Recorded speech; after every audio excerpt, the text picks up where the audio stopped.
Good day, good afternoon, good evening, everyone. This is Viper Ass for Viperland. Wow, screwed up my own intro.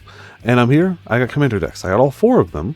Only one of them's here right now, just because we're going to open them one at a time. But I got all four. Oh, I got the whole case. And yeah, I have not had any experience with the Commander decks because I haven't opened any collector's packs. So we're going to open all of them. Going to go through them. It looks like they do have a collector's booster sample.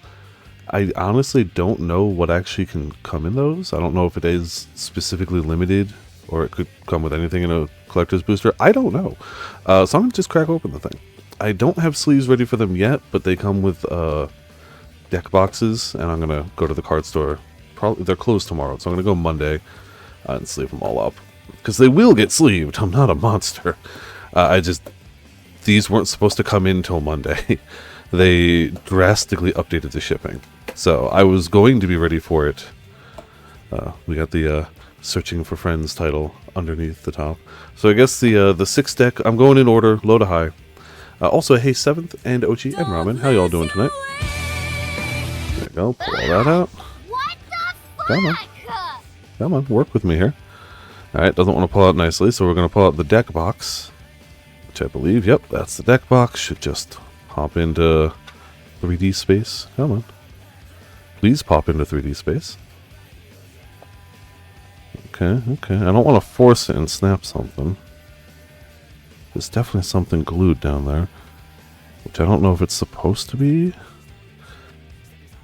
Oh, it's awkward to open. Good to know. Oh, okay. I think I see. Let's see if I can't get that to go in a layered way. So that it'll actually open. Did your deck box open smoothly? Because this is... yeah, something just ripped. Well, that's great. Oh, well... what? Didn't have a glue bit, okay. Holy crap, thank you, 7. I don't know what the event is, but much appreciated. Holy crap. Thank you, 7th, for gifting 5 subs to the Viperland community. Congrats to Jude, Chain Cat, Tron is Bad, IR Toast, and New Yub for getting the gifted subs. Oh, the sale is ending. Well, massively appreciated. Yeah, there was a glued bit on the bottom, which now looks really out of place and weird. I might have to worry about this later. I mean, as long as the cards aren't falling out, I don't care. I have other deck boxes. What am I doing? I literally have other deck boxes. Here, we're gonna slap. Whoop.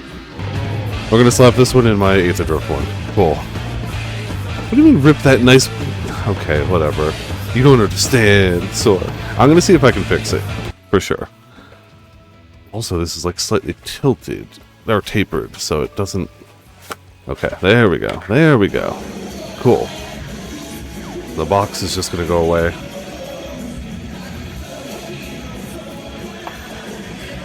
There we go. So we've got some foil tokens on the side. This is not a collector's, this is the regular. We've got our deck, which we'll be opening in a second. We've got our instructions for the deck, presumably, how it's supposed to play. Oh, damn, you got a lot of fish, too.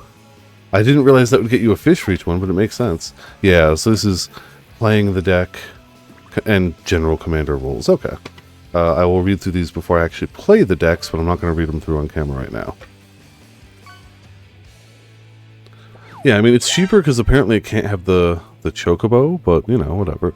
Oh, here's the bonus. Okay, so if you're looking at it like this, it is tucked away in here. There's the bonus. I knew it was in there. Didn't know where. Okay, so we do have nice, like, shiny tokens for stuff, which I will definitely pop out in a little bit. Let's see what's in here. Damn, it's just doing all the fish back to back. Oh, no, this is empty. I lied. Then where's the... It definitely said that... oh, it was in there, but it didn't come out with, with the paper. Okay, sure, whatever. Get rid of the paper for now. Right, I'm going to start with this because I'm curious. I don't actually know what can come in here. And since I have sworn to myself to not open any collector's boosters because they're too expensive, this is the closest I'm coming. So we're going to see. Damn. You're catching so much. Oh, it's the specific people are catching them because you're fishing for the bot is weird. But hot damn. I thank you so much. Like, Seven. Sorry, I'm distracted by cards too, but like, holy crap. Thank you for the gifted subs. Very much appreciated. I hope your weekend's going well. Alright, so this is our sampler. It's got what, 3 cards in it? 2, 3 cards? Okay, our first card is the thanks.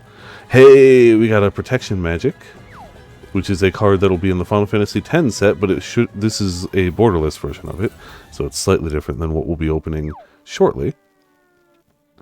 And we got a Cyan Vengeful Samurai, who should be in this one, but again, borderless version instead. Okay, not bad, not bad. 2 rares in a borderless version that I wouldn't be able to normally get, but these are just going to go aside for now, because they're not part of the actual, like, deck. Okay, get the garbage out of here, Y'shtola and I still don't have the Y'shtola that's not from... Like, I have the Y'shtola deck now, so I'm gonna have that Y'shtola. But, like, I don't have the regular pack Y'shtola. I've yet to open a single one, borderless or otherwise. Oh, well, okay. Thank you, Ark. Welcome to Viperland in the chat. Welcome, thank you for... I think I could do this without the knife, honestly. I'm nervous. There's Commander. Okay, so that one I'll have, though you probably got the borderless version I won't have. Well, hot damn, thank you for gifting a sub, Ark. Very much appreciated. Congrats to OD. OD.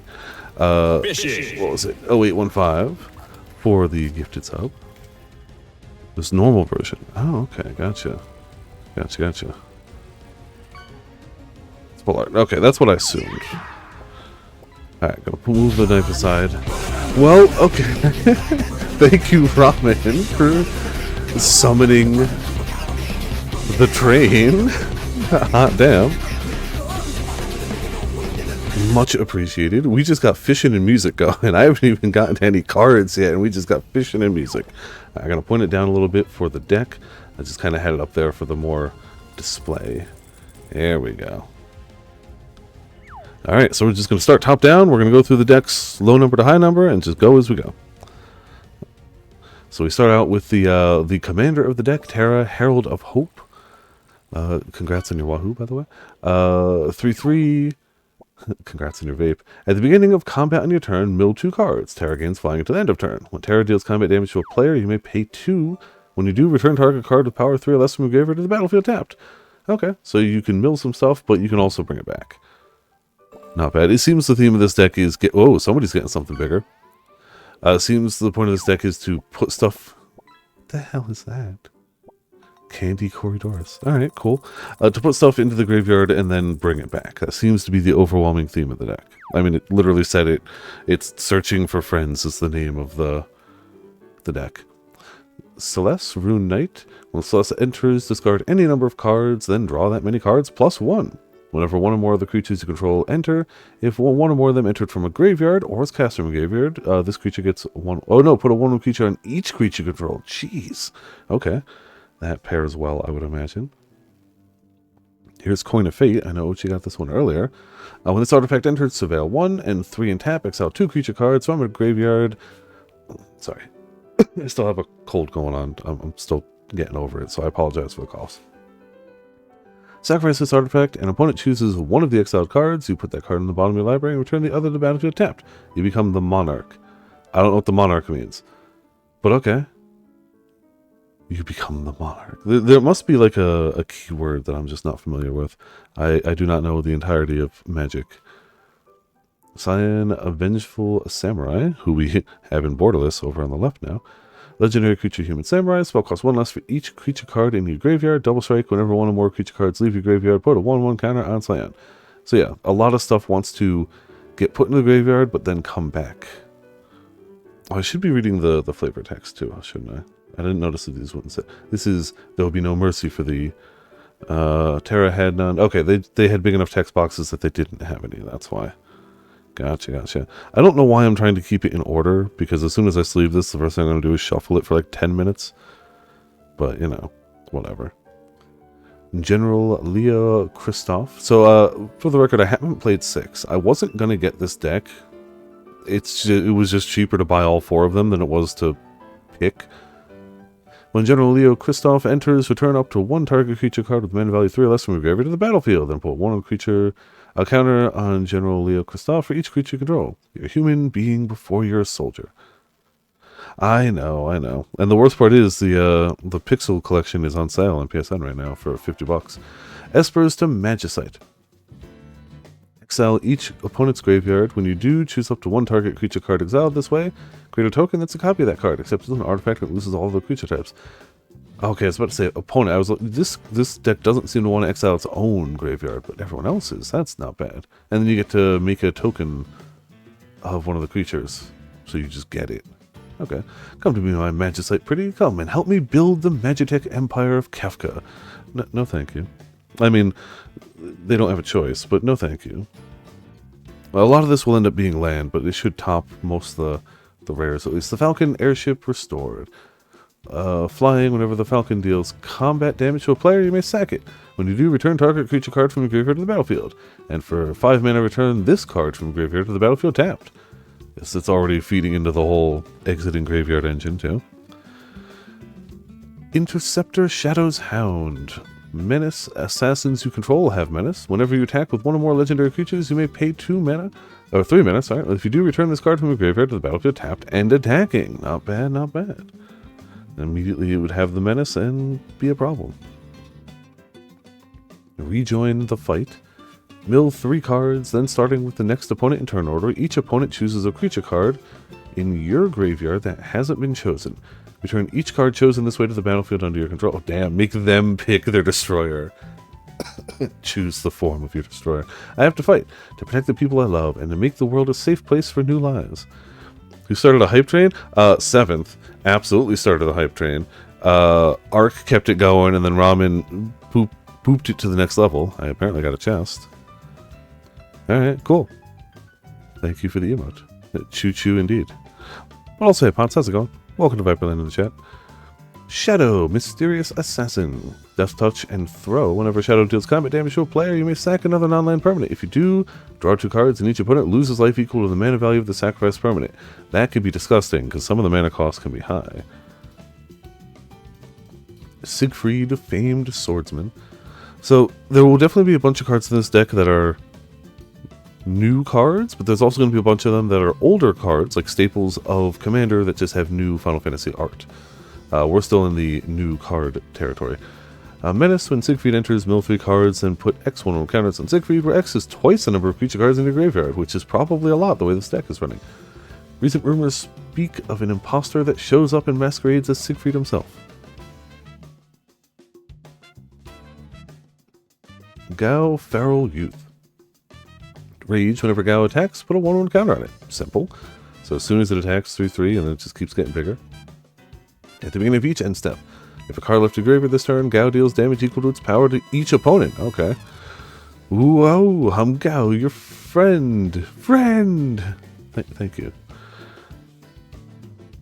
Friends. Oh, we'll be over here then. Go-Go, Mysterious Mime, legendary creature wizard. At the beginning of combat on your turn, you may have Go-Go become a copy of another target creature you control until end of turn, except its name is Go-Go, Mysterious Mime.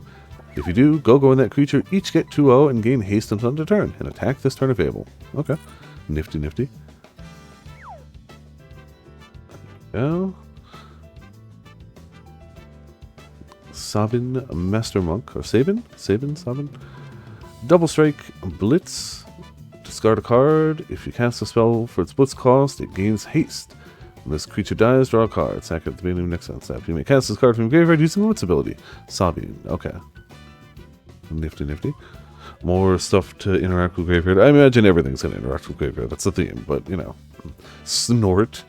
Each player may discard their hand and draw 5 cards. Then Snort deals 5 damage to each opponent who discarded their hand this way. Oh, but they don't have to. It's a may. But later in the game, if you don't have a good hand, discarding and drawing 5 is not bad. Even for the 5 damage, honestly. Honestly, that's still not terrible. Strago and Realm. Sketch and Lore. 3 and tap. Target opponent exiles cards from top of the library until they exile an instant, sorcery, or creature card. you may cast that card without paying its mana cost. Great. If you cast a creature spell this way, it gains haste, and at the beginning of the end step, sack its creature. Cool, so not only are you preventing them from getting it, you get it for a turn for free, and it can cause problems to them. Awesome. Love it. Summon Esper Valigarmanda. It's a 3/3 flying haste, so it can attack even turn 1. Turn 1, exile an instant or sorcery from each graveyard. 3, 4, and 5, add 1 mana for each lore counter on this saga, so it gets higher. May cast an instant or sorcery exiled with this saga, and mana of any type can be spent to cast that spell. Not shabby. It's around for a while, and flying haste is never bad. Umaro Raging Yeti. Legendary creature, Yeti Berserker. Trample. At the beginning of combat on your turn, choose 1 at random.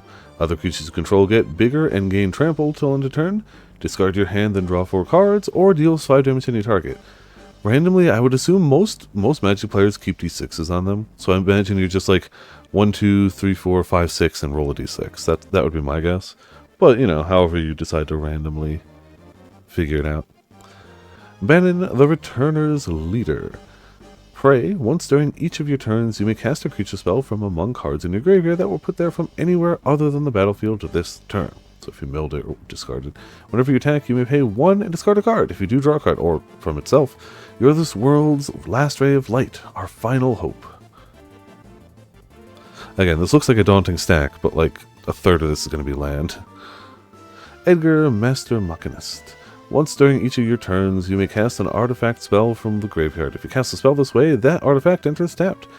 Tools. Whenever Edgar attacks, it gets XO until the end of turn, where X is the greatest mana value among artifacts you control. So this deck wants a lot of artifacts, too, on top of graveyard shenaniganry. Kafka Dancing Mad. just you know, good art. During your turn, Kafka has Indestructible. At the beginning of your end step, exile a card at random from each opponent's graveyard. You may cast any number of spells from among cards that way without paying their mana cost. Then, each player who owns a spell you cast this way loses life equal to its mana value. Damn! That's a lot. I forgot how much text some of the Final Fantasy cards have on them, because like I've been playing, I may not be a good Magic player, but I've been playing long enough to parse cards, you know? But there were 2 people at the release last night, because last night was the full release, not the pre-release, who either hadn't played before or were like started playing in the past month or so new. And some of the Final Fantasy cards got a lot on them, which I guess I didn't really quite realize till there were newer people. And it's like, oh damn, yeah, I gotta read a lot here. Lock Treasure Hunter. Lock can't, I mean, the Commander decks are always going to be more wordy just because that's how Commander works, but still. Lock can't be blocked by creatures with greater power. Whenever Lock attacks, each player mills a card. If a land card is milled this way, create a treasure token. Till the end of turn, you may cast a spell from among these cards. Mog Moogle Warrior. Lifelink, okay. And Dance. At the beginning of your end step, each player may discard a card. Each player who discarded a card this way draws a card. If a creature card was discarded this way, you make a Moogle with lifelink. Then, if a non-creature card is discarded this way, put a 1/1 counter on each Moogle you control. That could get big quickly, depending on opponent numbers and what they're getting rid of. Setzer Wandering Gambler. When Setzer enters, create the Blackjack, a legendary 3/3 colorless vehicle artifact token with flying and crew 2. There should also be tokens here too, because every token the deck needs should be included in it, so we should have a Blackjack token. Whenever a vehicle you control deals combat damage to a player, flip a coin. Whenever you win a coin flip, make 2 trapped treasure tokens. Nice. Alright. Not mad about that either. The Warring Triad. Even I know them. Mostly because of 14. Exclusively because of 14. Flying Trample Haste. As long as there are fewer than 8 cards in your graveyard, the Warring Triad isn't a creature. But you can still tap it and mill a card. Target player adds 1 mana of any color. Not bad. And so, like, if you play it early, or just the cost of putting something in your graveyard, which this deck wants anyway, you get mana fixing. And if it's later and you have a bunch of cards in your graveyard, it's a Flying Trample 5/5 Haste. Whew. Yeah. Sun Titan. Okay, so now we're starting to hit the reprints. This is an existing card, but it'll have new art and new flavor text to fit with the game. Vigilance. Whenever this creature enters or attacks, you may return target permanent card with mana value 3 or less from graveyard to the battlefield. I love this card. I have this card in my Aura deck. It's a damn good card. if you're running a commander deck that tends to run smaller cost stuff, why wouldn't you put Sun Titan in it? And if you're white. Rex Soul is formed of the countless souls lost during the conflict 1,000 years past. This real shows me to have faith in humanity. Man. Yeah. Tragic Arrogance. For each player, you choose from among the permanents that player controls an artifact, a creature, an enchantment, and a planeswalker. Then each player sacrifices all other non-land permanents they control. Okay, so if they've got a boatload of creatures, you pick one, they get rid of the rest. The same for everything else. Not shabby. Good removal. And since normally it's like that player gets to choose, but you choose. So you get to pick like their weakest things and be like, yeah, you can have that, I guess. That's pretty nifty. Archfiend of Depravity. I think this is not an existing card, I don't think. I don't know every existing Magic card either, but I don't think this exists. Maybe it did. I don't know. Flying. At the beginning of each opponent's end step, that player chooses up to 2 creatures they control and sacrifices the rest. Damn. Ancient monsters that had long been sealed away were released when the world was ripped apart. Not bad. Reanimate. A good classic. Put target creature card from a graveyard into the battlefield under your control. You lose life equal to its mana value. Simple, effective, cheap. You pay with life, but you get to pick anything. The world is about to learn the meaning of fear. Not bad, not bad. I'm definitely going to be able to appreciate the cards more when we hit 7, 10, and 14, but I'm hoping you guys are enjoying these. Rise of the Dark Realm. See, even I know that's dope art. Like, I didn't play the game, but like, come on. Come on, when you got the whole party there, it's good. Put all creature cards from all graveyards onto the battlefield under your control. Okay. Sure. Awesome. You can't destroy everything. People will always have dreams. It's true. I can take a better picture. Select your turn order off of the final boss. Oh, is it? It's not just like... Oh, damn. All right. Hot damn. It's expensive, but it's really good. Sorry. Sorry. I went to go take a deep breath, and that was a mistake. I didn't plan this. It's on random. But it is perfect music, yes. I swear it's on random. Also, 1 second. My throat. Cool. Better. Sepulchral Primordial. Creature avatar. Intimidate. Creature can't be blocked except by artifact creatures and or creatures that share a color with it. So, black or artifact. When this creature enters, for each opponent, you may put up to 1 target creature card from that player's graveyard onto the battlefield under your control. Damn. Sadly, this is just one of the movements, so it's only like a 4-minute version, not the whole thing. Another mythic. Combustible Gear Hulk. First strike, when this creature enters, target opponent may have you draw 3 cards. But if they don't, you mill 3 cards. Then this creature deals damage to that player equal to the total mana value of those cards. Damn, that's a mean one. Especially because, like, in the graveyard in this deck is really just in your other library. Give me a second. I'm taking a sip of water.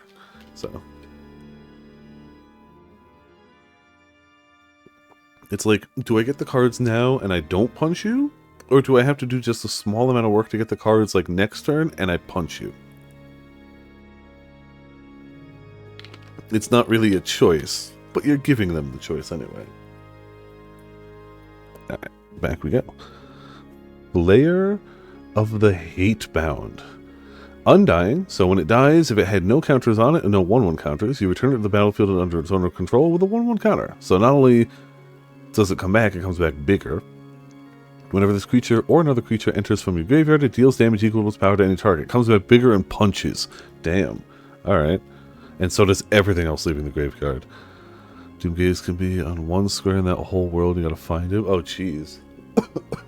Sorry, I swear my throat was better earlier today, but now it's itchy.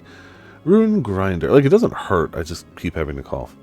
Menace. When this creature dies, each player may discard their hand and draw 7 cards. And if you need a land instead, you can cycle it. Not bad. Bedevil. Destroy target artifact, creature, or planeswalker. Simple. Need it. On that day, the world was changed forever. There will be certain cards that are in all 4 decks. I know all of them are going to have Arcane Signet and Soul Ring, bare minimum. Legions to Ashes. Exile target non-land permanent opponent controls and all tokens that player controls with the same name. Ooh, if they're making tokens of something, you get rid of all of it. Haha, I'm raring to go. Can't be leaving everything up to you, whippersnappers. Damn. I like the art of just destruction in Magic. The way they portray just mass destruction. I like it. Priest of Fell Rites. Pay 3 life, tap and play 3 life, sack this creature, return target creature card from the graveyard to the battlefield, activate only as a sorcery, but then you can just bring this one back anyway. It does only come back for the 1 turn. And then you exile it. So you can only do it the once, but still, not bad. You can sack it, bring it back, sack it again. Ah, a great card to have this art. Ruinous Ultimatum. Love the Ultimatum series. They're all expensive. They all do big destruction. Destroy all non-land permanents your opponents control. Not you, opponents. This little hamlet has too much boring and not enough burning. Torch everything. Damn. Key to the City. Discard a card, tap and discard. Up to 1 target creature can't be blocked this turn. Whenever this artifact becomes untapped, you may pay 2, and if you do, draw a card. Oh dear, we're really in trouble this time. Well, sorry, Opera House Manager. You'll be okay, probably. I'm sure. Solemn Simulacrum, another classic staple of just EDH. When this creature enters, you may search your library for a basic land card, put it on the battlefield tapped and shuffle, and when it dies, you draw a card. It's a little expensive, but you get, you know, get a lot of value. I'm starting to get some of the lands. Battlefield Forge, I'm not going to go over the lands too much. Oh, so not all of them are from this game. So we got a Welcome to the New World Order, Rufus Shinra quote. So I'm sure some of the lands are just generic between some of the decks, and that's okay. It's still Final Fantasy. I'm not going to go too hefty on the lands. Clifftop Retreat.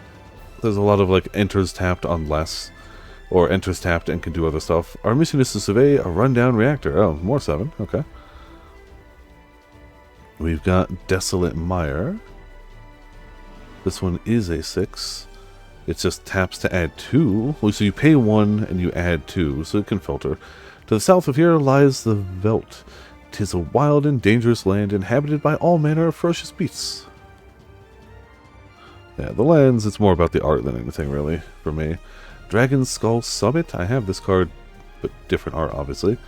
8 dragons seal away its awesome might. The might of the one called Crusader.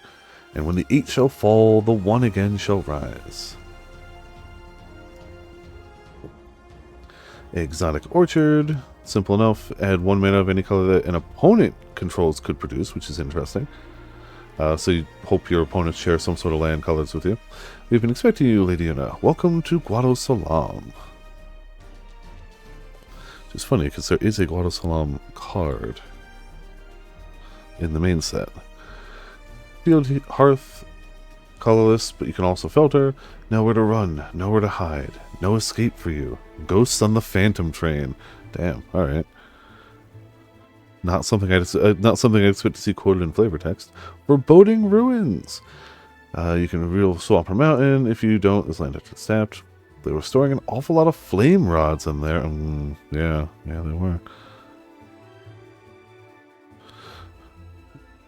Fury Calm Snarl. As this land enters, you can reveal a mountain and plains. Okay, same thing. Sure helped having Sid here. I had no idea he could drive a train. Yeah, you know, Sid's always full of surprises. All Sids. Oh, I got 8 Sid last night. So I'm now up to 4 different Sids. I think I've got 4... I got 4, 7, 8, 14. Those are the Sids I have currently. The 16, not 14. And the 16 is foil. Graven Cairns. At times we were friendly rivals, and at times we were simply friends.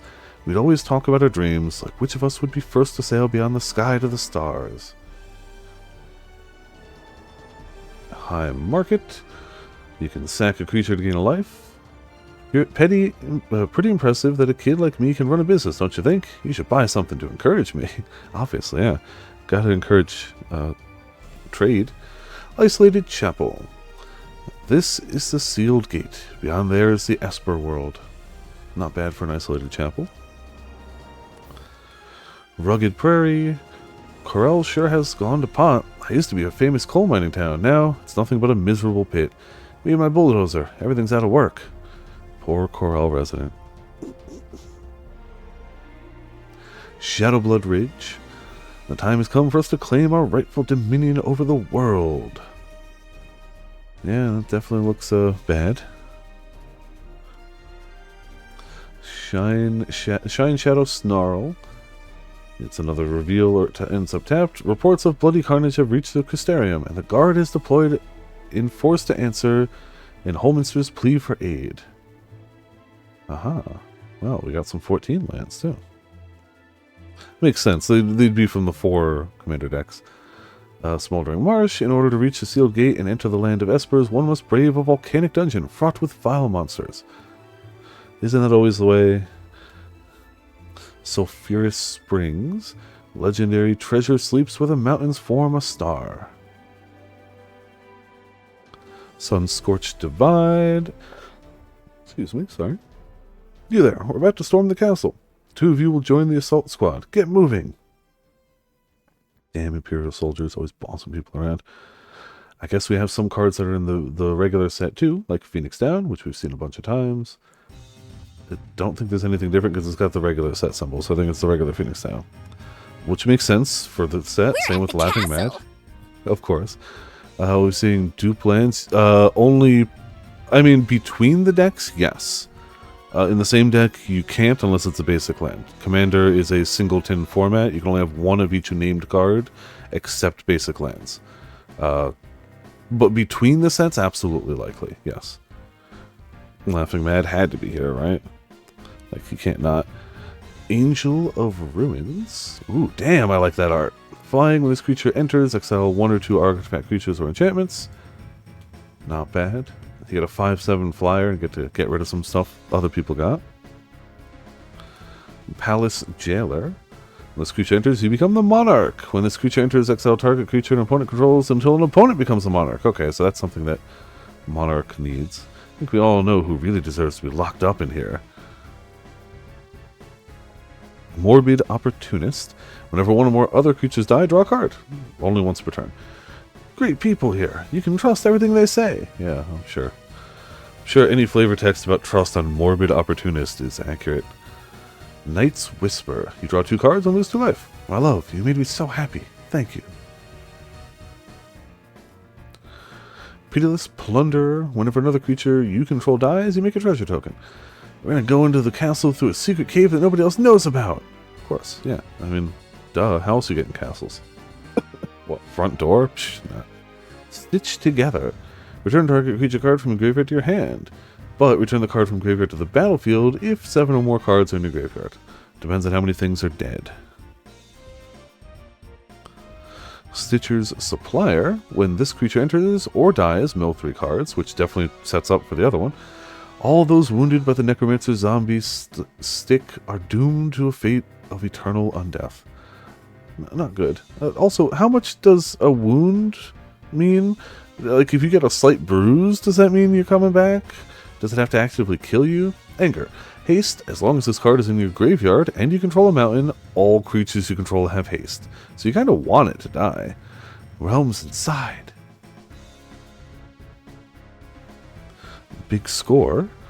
As an additional cost to cast this spell, discard a card. Draw 2 cards, create 2 treasure tokens. Look, I finally found it! The legendary treasure that can undo death itself. I'd call that a big score. I'd also be kind of funny that's a common. Crackling Doom. More great art. Crackling Doom deals 2 damage to each opponent. Each opponent sacrifices a creature with the greatest power among creatures that player controls. No hard feelings now. I'm just going to use this power you've unleashed to put you to sleep. Yeah. Slight nap time, yeah. Mortify. Destroy target creature or enchantment. Espers. You'd have dreamed they were that powerful. I mean, their summons. Anyone would... literally... Okay. Arcane Signet. Again, this will be in every set, but it'll have different art and flavor text. Lord Kefka's treasure. Return the treasure. 1 mana of any color in your commander's color identity. It's great. It's easy. There's a reason it's in like every commander deck. Commander's Sphere. Add 1 mana of any color in the commander's color identity, but you can also sack it to draw a card if you don't need the mana. Have you ever heard of something called a growth egg? Have you? Huh? It was buried in a tomb to the west a long time ago. Sometimes just gotta grow an egg, yeah, you know. Or use an egg to grow. Meteor Golem. When this creature enters, destroy target non-land permanent and opponent controls. Mechanical monster equipped with a massive arsenal of weapons and attacks, including its signature wave cannon. Yeah, even I know wave cannons aren't good. Millikan. Millicard. Add a colorless mana. A machine that dazes and confuses its enemies with bewildering signals. And mill, you know. Mind Stone. Add 1 colorless mana or sack it and draw a card, a relic that greatly enhances the magical power of its wielder. Also good art. I mean, all of it's good art, but some of it just stands out a little more. Soul Ring. Add 2 colorless mana. Soul Ring is also in... there might be commander decks that don't run a Soul Ring, but most do. Almost every commander deck does, because if you... The number of times I've seen people get a Soul Ring out turn 1 so that they have 2 more mana to play with is stupid, considering it is a 7-card hand and a 99-card deck. Statistically speaking, people should not get turn 1 Soul Rings as often as they do, but it happens more often than not. Not to me. I've gotten it maybe once ever. Magicite is an Esper's power in its purest form. When an Esper dies, Magicite is all that's left behind. Swiftfoot Boots, also very common. Equipped creature has hexproof and haste, and that's why. You attach it for 1, they can't target it with a spell, and it goes, you can immediately swing. You can gain all kinds of abilities by equipping relics. Yeah, that's literally, yep, that's true. Talisman of Conviction. Add 1 colorless, or add a red or a white, but it deals 1 damage to you. He's alive! Locke's alive! Talisman of Indulgence. Add colors. Okay, same idea. Just different colors. Hee hee hee. You're not getting away from me. It's a nice earring for that one. Alright. Wayfarer's Bauble. Yeah, all the artifacts here are just fairly common staples. Sack it. Search your library for lands. Treasure, treasure. Yep. It's a bauble. It's land. Ash Barrens, it's another land with land cycling. There's a legend that tells of an ancient battle between the Esper Odin and a powerful Magus. It took place in the Great Hall of a castle. Yeah, that castle looks like it had a battle with Odin and a great mage in it. Demolition Field. I hate going against Demolition Fields. Because you can sack this land to destroy target non-basic land an opponent controls. It's a non-basic land that gets rid of non-basic lands. It's a pain. But that's why most things run it too. Evolving Wild, sack it to search for land. Both the Crusaders and the Albed truly wish for peace for Spira. This is Operation Mihen. Or this Operation Mihen was born from that wish they share. Yeah, that didn't go well. Operation Mihen is not long for this world. Geothermal Bog. Legend has it that the Phoenix turned itself to stone ages ago. Seems the story was true. I guess it's got mostly non-basics, which is fair for a commander deck. Nomad Outposts. Oh, I have one of these probably just up here, actually. This was also reprinted recently in the Tarkir Dragonstorm. The Empire is snuffing out returners wherever it finds them. It must find a way to strike back before it's too late. It's just a land that can tap for 3 different types. Path of Ancestry. Enter staffed will add 1 mana of any color to commanders that colored any with that mana spent to cast a creature spell that shares the creature type with the commander. Scry 1. A lot of text, but useful. Rogue's Passage. You can give something unblockable. Make your way out of town through the mines. I'll try to buy you some time. Ah! I didn't drop it. Sacred Peaks. So this is the power of the Warring Dryad. With this and my Magicite, the world will be mine to command. Sure. I'm sure. Yours, not anyone else. Sunlit Marsh. As our guests have arrived. Another really great art. I like that a lot. Damn. Alright. Found a fun sphere. Ooh, I need to commit to that game too, but there's 1 or 2 things I need to commit to first before I... That's still installed on my PS5, but now that the DLC's out, I really do. It's a Jackhammer Spear. Okay. Command Tower. Also, almost every... Unless you're running monocolor, pretty much every command deck runs this. Kefka's practically a god now, sitting up in that tower of his, with the power of the Warring Triad at his command. And I think these should be our regular lands and tokens. We got plains. I do like that plain, and I do like that swamp a lot. But, yep, plains and swamps and mountains. Try not to get a glare as much as I can. Alright, so the blackjack, is there anything on the back? There is. So we got blackjack, monarch. Oh, at the beginning of your end step, draw a card. Whenever a creature deals combat damage to you, its controller becomes the monarch. That's how that works. Okay. Oh yeah, no, I played a bit of it, and I really like what I played. I just haven't finished it. This is same monarch on the back. Copy and Moogle. Copy and Moogle. I assume it's all the way down. Copy Moogle.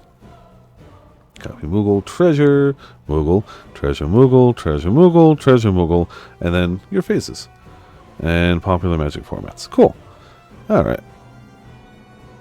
That is deck 1. I'm going to put it in our deck box over here. Move on to the next. Like I said, probably Monday I'm going to go to the card store, get a load of sleeves, and sleeve up these decks. If this didn't come here so early, I'd have the sleeves now, and I'd do it as we went, but, you know, such is life. Alright, deck 1 is safe and secure. Get the cardboard out of here. That was 6. Now we're moving. 7. Well, okay. You know, camera's tilted, but you understand. Just crack open the top.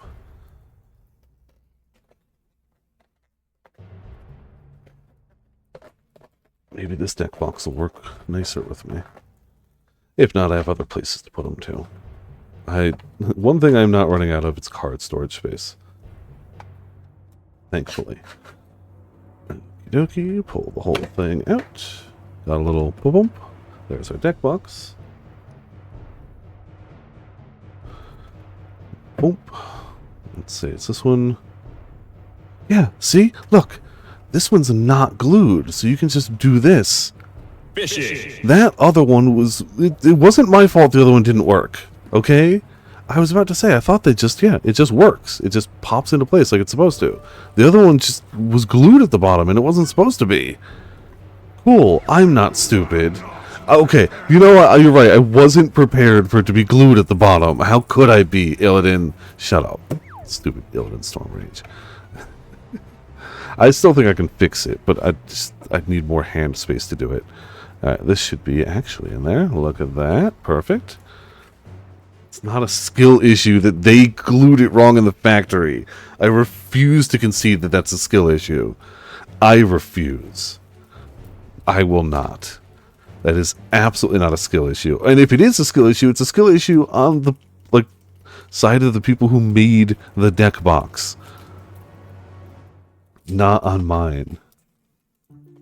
Alright, let's see what our 2 bonus cards are. We got a throwaway thing. We got a alternate art, Summon Esper Valagamanda. Nice. And we got Trommel Seymour's Butler. Also full art. Well, not full art, but borderless. Okay, not bad.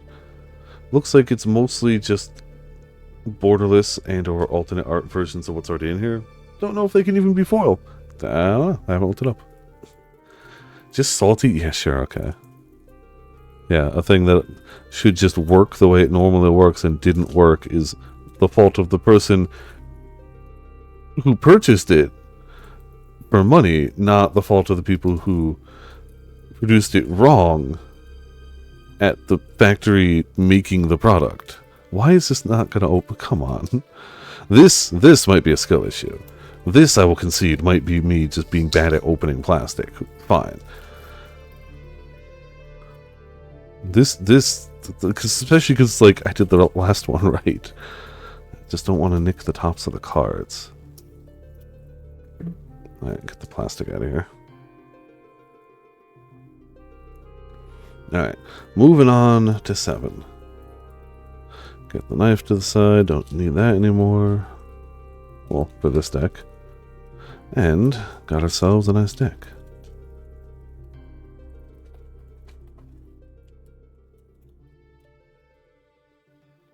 Oh, there's a pull tab. Yep. That's fine. There's clearly a pull tab in there I didn't notice. Yeah, see, skill issue. That one for sure. That one 100%. Yeah, I'm not disputing that. You're right. So the commander of this deck is Cloud, Ex-Soldier. He's a 4/4, has haste, so when Cloud enters, attach up to one target equipment you control to it. Whenever Cloud attacks, draw a card for each equipped attacking creature you control. Then if Cloud is power 7 or greater, create 2 treasure tokens. So obviously, the name of this deck is Limit Break, but it really wants 7s. It's subtle. This deck wants 7s. I wonder why 7 could possibly be a number of importance. Tifa, Martial Artist. Damn, that looks good too. I'd argue that looks better than the Cloud, and the Cloud looks really good. The 2 foils in this are really good looking.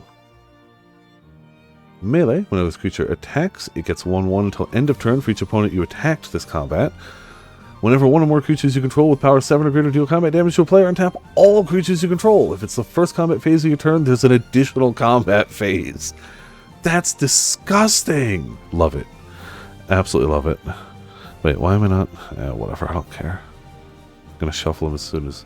Sid, Free Flyer Pilot. Equipment and vehicle spells you cast cost 1 less to cast. And jump during your turn, Sid is flying. All Dragoons and all of the Final Fantasy set have that, it's great. Turn target 2 and tap to return target equipment or vehicle card from graveyard to your hand. I'm Sid, that's who the hell I am. Now just let me handle it. Damn, Sid. Dragoons jumping out of planes. Clouds, a limit break. Tiered, so you have to pay the 2. If you pay no extra, destroy target tapped creature. If you pay 1 extra, destroy any number of target tapped creatures with different controllers.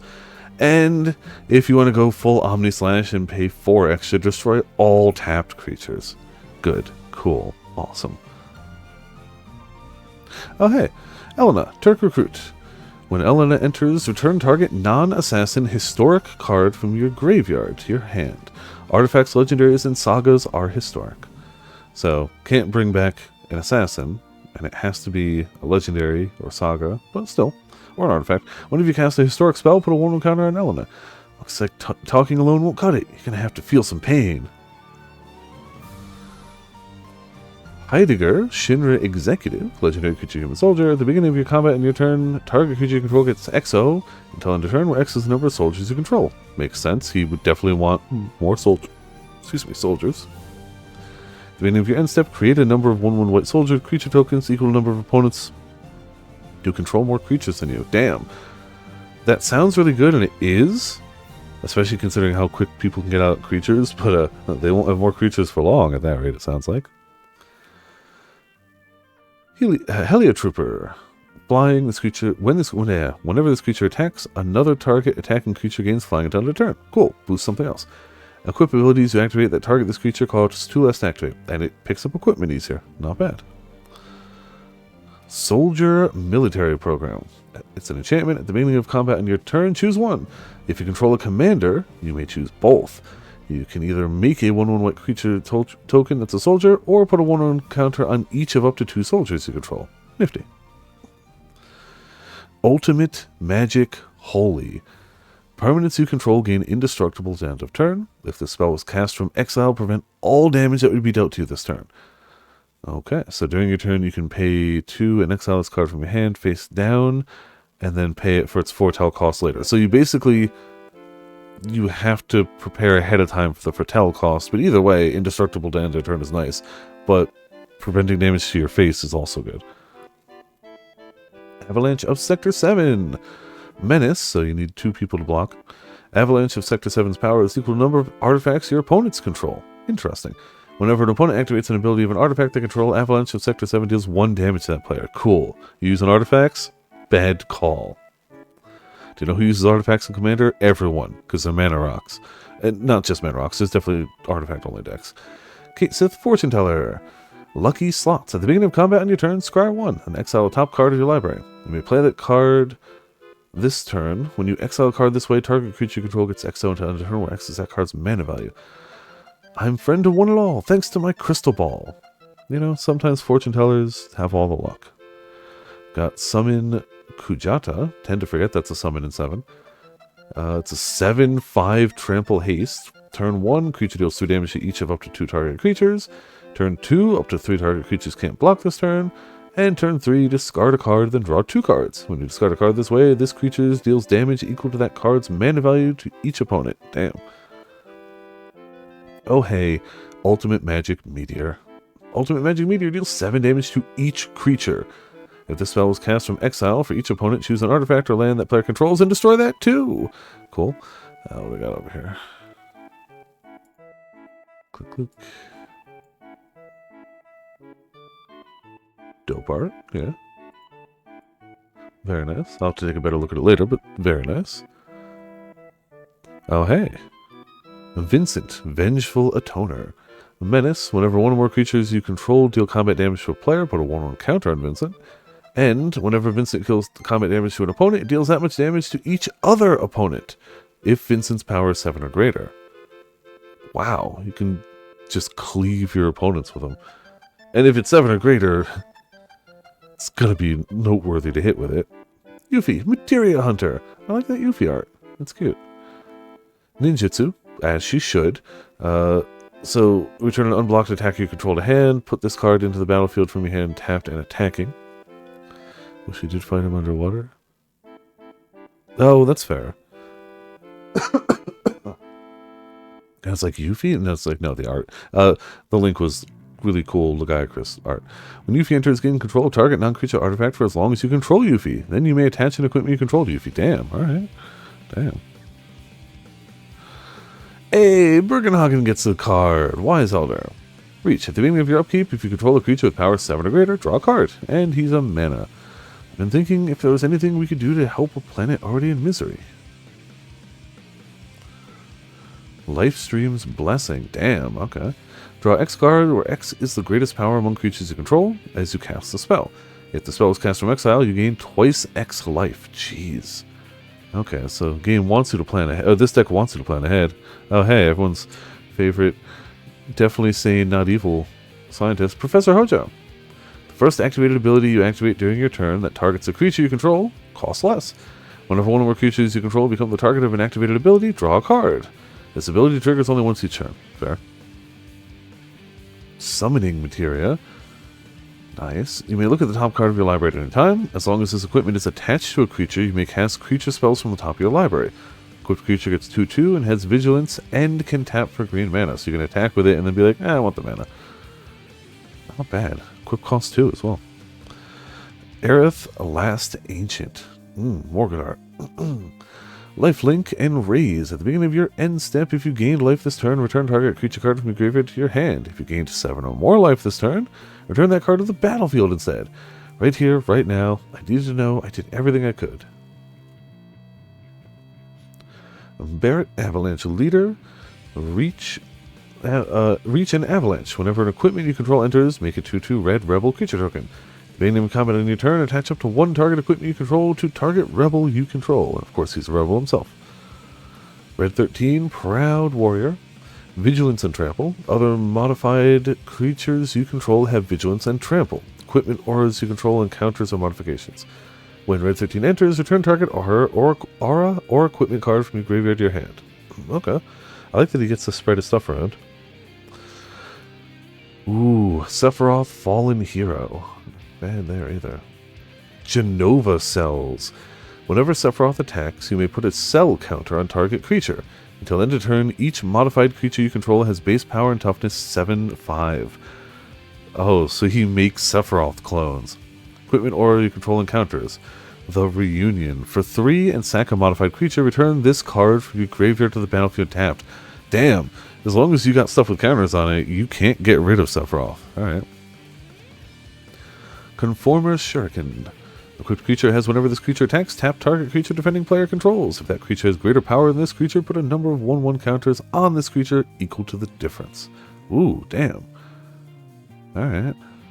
Tap something if it's big. Nah, I'm that big now. Got to see this one in Japanese earlier. Wrecking Ball Arm. Equipped creature has base power and toughness 7/7 and can't be blocked by creatures with power 2 or less. It only costs 3 to put on a legendary creature, but on a less cool creature, costs 7. I don't care what it is. I'm gonna bust him up. The Wrecking Ball Arm is still so good. Austere Command. Choose 2. Destroy all artifacts, destroy all equipment, destroy all creatures of mana value 3 or less, destroy all creatures of mana value 4 or greater. Lots of destruction. Yeah. Bastion Protector. Commander creatures you control get 2/2 and have indestructible. So you have to kill this before you can kill a commander, with some exceptions. Squad A will set up here and search for suspects. Squad B will establish a perimeter. Roadblocks included. Contain the situation. Bronze Guardian, Double Strike, Ward 2. Other artifacts you control have Ward 2. Creature's power is equal to the number of artifacts you control. Alright, not bad. Ah, yes. Clever Concealment. Love it. Maybe one of my favorite arts of the set, just because it's perfect. Especially, not just art, but art to card. Like, it's perfect. Convoke. Your creatures can help cast a spell. Each creature you tap while casting pays for one of the mana. Any number of target non-land permanents you control phase out. Treat them and anything attached to them as though they don't exist until your next turn. So nothing can target them, hit them, hurt them, interact with them at all. It's perfect, OT. Pure Steel Paladin. Whenever an equipment you control enters, you may draw a card. Oh, equipment you control have equipped 0 as long as you control 3 or more artifacts. Damn. Oh yeah, 0 cost to equip Wrecking Ball or Buster Sword. Ooh, good art too. Unfinished Business. Return target creature card from your graveyard to the battlefield, then return up to 2 target aura and equipment cards from your graveyard to the battlefield attached to that creature. Oh, damn. Comes back and buffed. If you're going to pick a fight with the Turks, you better be prepared to leave in a body bag. Vanquish the Horde. Good diamond weapon art for it. This spell costs 1 less to cast for each creature on the battlefield. Destroy all creatures. Simple. Sir, a massive high-density energy is heading towards Midgar. Yeah. Yeah. Ah, good old-fashioned Chaos Warp. Owner of target permanent shuffles it into their library, then reveals the top card of their library. If it's a permanent card, they put it on the battlefield. Basically, I hate that so much, I'm willing to give you whatever the top card of your library is for free. Getting less human. Vincent Valentine. Hellkite Tyrant. Good old red dragon. Flying Trample. Whenever this creature deals combat damage to a player, gain control of all artifacts that player controls. Disgusting. Love it. At the beginning of your upkeep, if you control 20 or more artifacts, you win the game. Awesome. Professional Facebreaker. Menace. Whenever one or more creatures you control deals combat damage to a player, create a treasure token. Sacrifice a treasure, exile a top card of your library. You may play that card this turn. Decimate. Destroy target artifact, target creature, target enchantment, and target land. You can't cast a spell unless you have legal choices for all targets. Oh, interesting. Okay. So they have to have an artifact, a creature, an enchantment, and a land. If they're missing one, you can't cast it. Progress requires sacrifice. Learn to live with it. Stupid President Shinra. Armory Automaton. Whenever this creature enters or attacks, you may attach any number of target equipment to it. Damn. Control of the equipment doesn't change. Wait, so I can steal other people's equipment with this?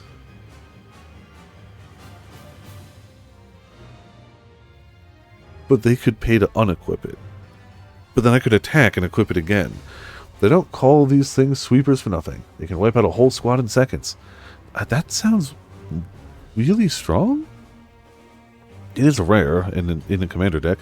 Ah, Champion's Helm. Love the art. Equipped creature gets 2/2. As long as the equipped creature is legendary, it has hexproof. Nice. Take control of other people's equipment for a turn, for example. Oh, okay. Gotcha. Well, yeah, but normally a card like this would read, whenever this creature enters or attacks, you may attach any number of target equipment you control to it. Right? Oh, okay. Gotcha. Conqueror's Flail. Good choice of art for it. Equipped creature gets 1/1 for each color among permanents you control, which is probably going to be, what, it's a 3-color deck, so probably 3 if you're moving. As long as this equipment is attached to a creature, your opponents can't cast spells during your turn. Love that. Screw you, blue players. Counter my stuff? I think not. Dark Steel Plate. I love Dark Steel Plate. It's so simple. Indestructible. You cannot destroy the plate. Equipped creature is indestructible. You cannot destroy the equipped creature. Equipped to. A Shinra uniform. I was so proud when I first put it on. There's still things you can do. Like, you can suplex the plate, sure. But, you know. Inspiring Statuary. Non-artifact spells you cast have improvise. Your artifacts can help cast those spells, so it's like Convoke, but artifacts. Man thinks very highly of himself. Yeah, generally speaking. Sword of the Animist. Equipped creature gets 1/1. Whenever a equipped creature attacks, you may search your library for a basic land card, put it in battlefield tapped, then shuffle. Don't fight here. You'll ruin the flowers. Just shove them out the door. Okay, we're starting to hit the land. We saw Battlefield Forge. We did not see Bonder's Enclave. With things the way they are now, how about raising a chocobo? You know, how about it? Brushland is new for us as well. When sin is defeated here, the calm will visit Spiro once more. That's why this place is now known as the Calmlands. Canopy Vista. This here's Meadell. It's a quiet little hot springs town. Just the perfect place for old folks like us to live out our lives. Cinderglade, I'm pretty sure we saw. No. After we lost the war, we got peace. But with that, we lost something else. I'll look at Wutai. Cinderglade. Clifftop Retreat, we definitely saw. Still good, though. Exotic Orchard, I don't think we saw. We've been expecting Lady... Oh, yeah, no, we did see this one. Alright. Well, cool. Firelit Thicket. Welcome to Wall Market, the pleasure capital of Midgar. That's got everything for everybody. Fortified Village. We've been fighting Shinra in this building in this battlefield for a long time. We've settled in for a long war. Yeah, Fort Condor sure is fortified. Fury Calm Snarl we saw. Game Trail. Many attractions await you at the Gold Saucer. You'll be moved and excited, thrilled and terrified. Mossfire Valley. Look at this rusted rocket. I'm supposed to be the first man in space with this. Every day it tilts a little bit more. Forced.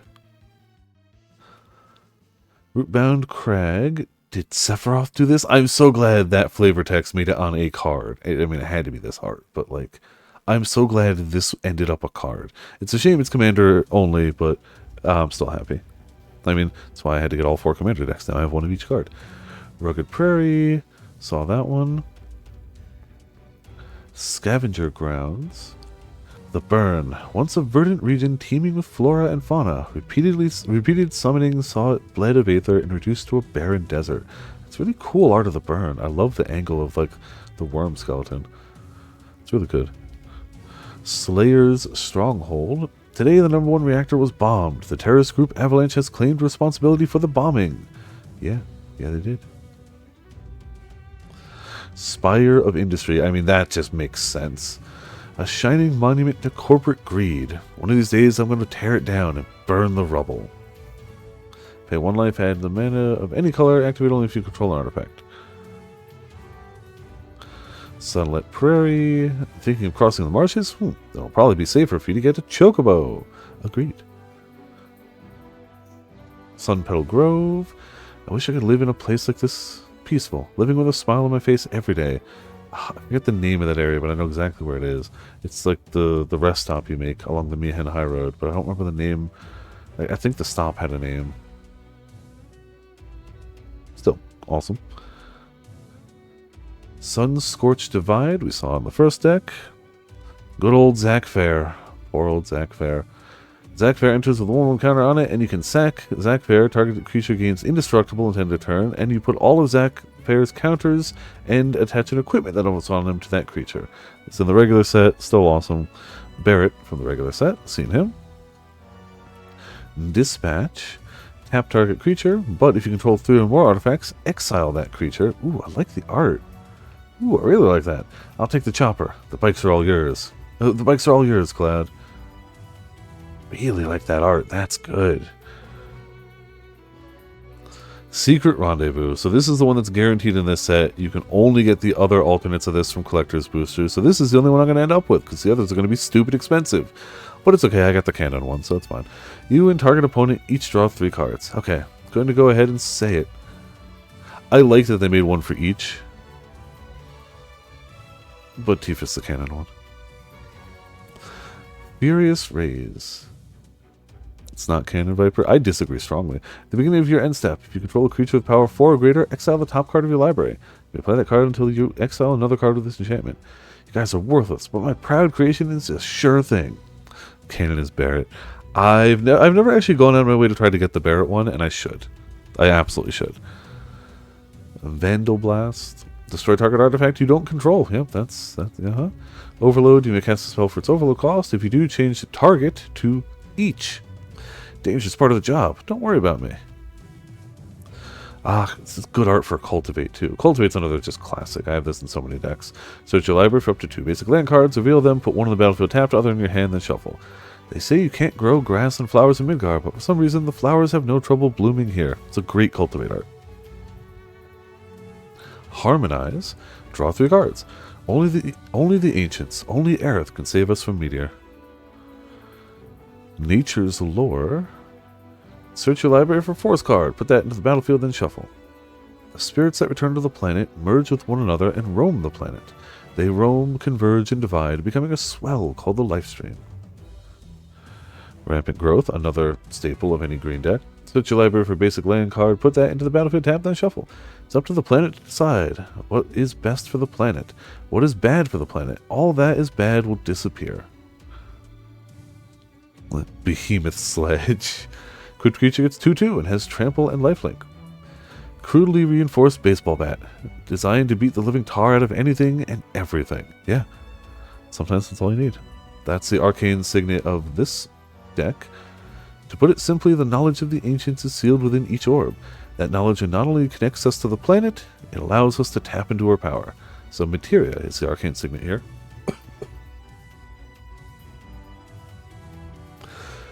Colossus Hammer. Equipped creature gets 10/10 and loses flying, but it costs 8 to equip. Sorry to keep you waiting. It's me. I'll handle the rest. Yeah, 10/10 hammer. There's only one to put into the battlefield. It's equipping is trickier. Explorer's Scope. Good art for that. Whenever equipped creature attacks, look at the top card of your library. If it's a land card, you may put it into the battlefield tapped. Hero's Blade. Equipped creature gets 3/2. Whenever a legendary creature you control enters, you may attach its equipment to it. Hero's Heirloom. Equipped creature gets 2/1 as long as equipped creature is legendary as trample and haste. Not bad. Lightning Greaves, another very, very popular one. Equipped creature has haste and shroud. Can't be the target of spells or abilities. And it's free to equip, so it's good. Tifa's Boots. Gotta step it up. Tifa's Boots are too strong. Mask of Memory. Whenever equipped creature deals combat damage to a player, you may draw 2 cards. If you do, discard a card. I forgot Skull Clamp came back too. Equipped creature gets +1/-1. Whenever a equipped creature dies, draw 2 cards. And it's a 1 to equip. My mother's name is Genova. Genova Project. Is that just a coincidence? No. The Soul Ring is a materia this time. Naturally formed materia. Look at the size of it. Astounding. For the Mako energy to condense into something like this, it must have taken an eternity. Again, Soul Rings in like every deck. Trailblazer's Boots, double boots. Equipped creature has non-basic land walk. Something that you really wouldn't get much use out of in like limited play, but in Commander, basically just says they're unblockable. Equipped to. The gate to tomorrow is not the light of heaven, but the darkness of the depths of the earth. Basically just says if they have a non-basic land, they can't block this creature. It's just kind of crazy. Ash Barrens, we saw. Evolving Wilds, we saw. Yes, that was Operation Mayhem. Jungle Shrine. This is the Temple of the Ancients. I know, I feel it. The knowledge of the ancients. Path to Ancestry. This land interest tapped. We saw that one. Didn't really pay as much attention to the art, and I should have. I like that. It's good. Radiant Grove. You're not really going to see the dead. More like your memories of them. They take on the form of the dead person. An illusion. Nothing else. Yeah. Secret Peaks. Saw that one. Wooded Ridgeline. Monsters instinctively target weaker prey, said Cloud. You better watch out then, Aerith teased. Command Tower. Different art, but still Command Tower. Thanks to the miracle of Mako energy, our lives are richer and better than ever before. Mako helps keep our lights on at night and made Midgard the city that never sleeps. Then we've got our basic lands, which is the same basics in the whole set. We've got Soldier, Rebel. Wow, I like the Rebel token. I assume they're all Soldier Rebel. Yep, Soldier Rebel, Soldier Rebel. Is it all the way down? Yeah, I think those are the only tokens you can make here. Ah, but you can foretell something. So, the exiled card's there so you know it's been foretold. With treasure on the back, treasure, and foretell. Okay. That's deck 2. Let's get it in the deck box. And keep it moving.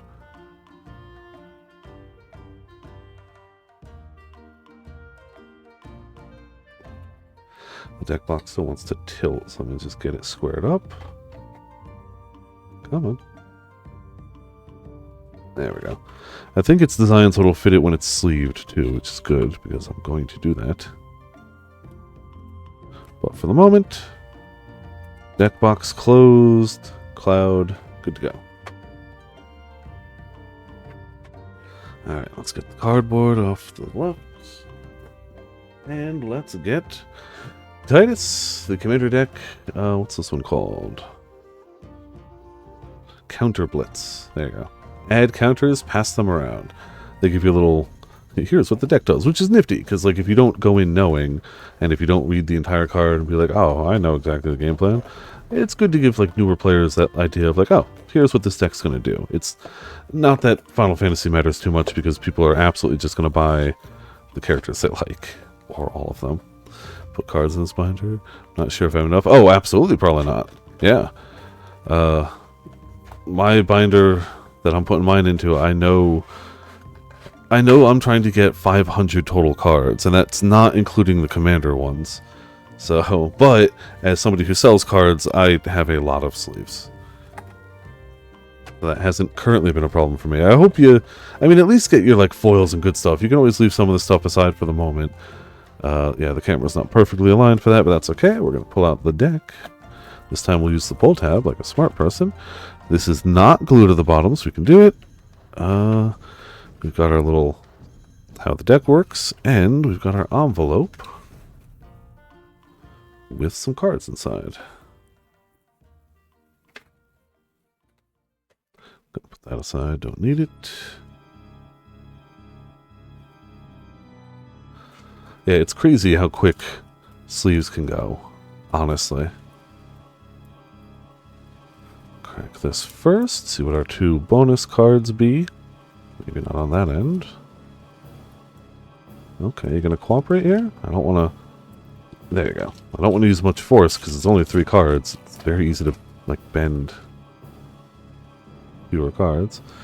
Oh, you can get foils. We have a Cloud's Limit Break foil. Cool. That is something you can get, apparently. Ooh, it really does make it pop a lot more that the other clouds are back there. And Riku, Resourceful Guardian, who we will presumably see in this exact deck. Alright. Nifty, nifty.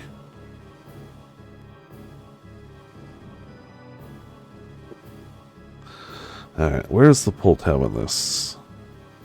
Should be here? Why is it not there? I can see the band around it. I just don't see where to start the pull. Oh, no, I see it. Okay. It's because of the lighting. There we go.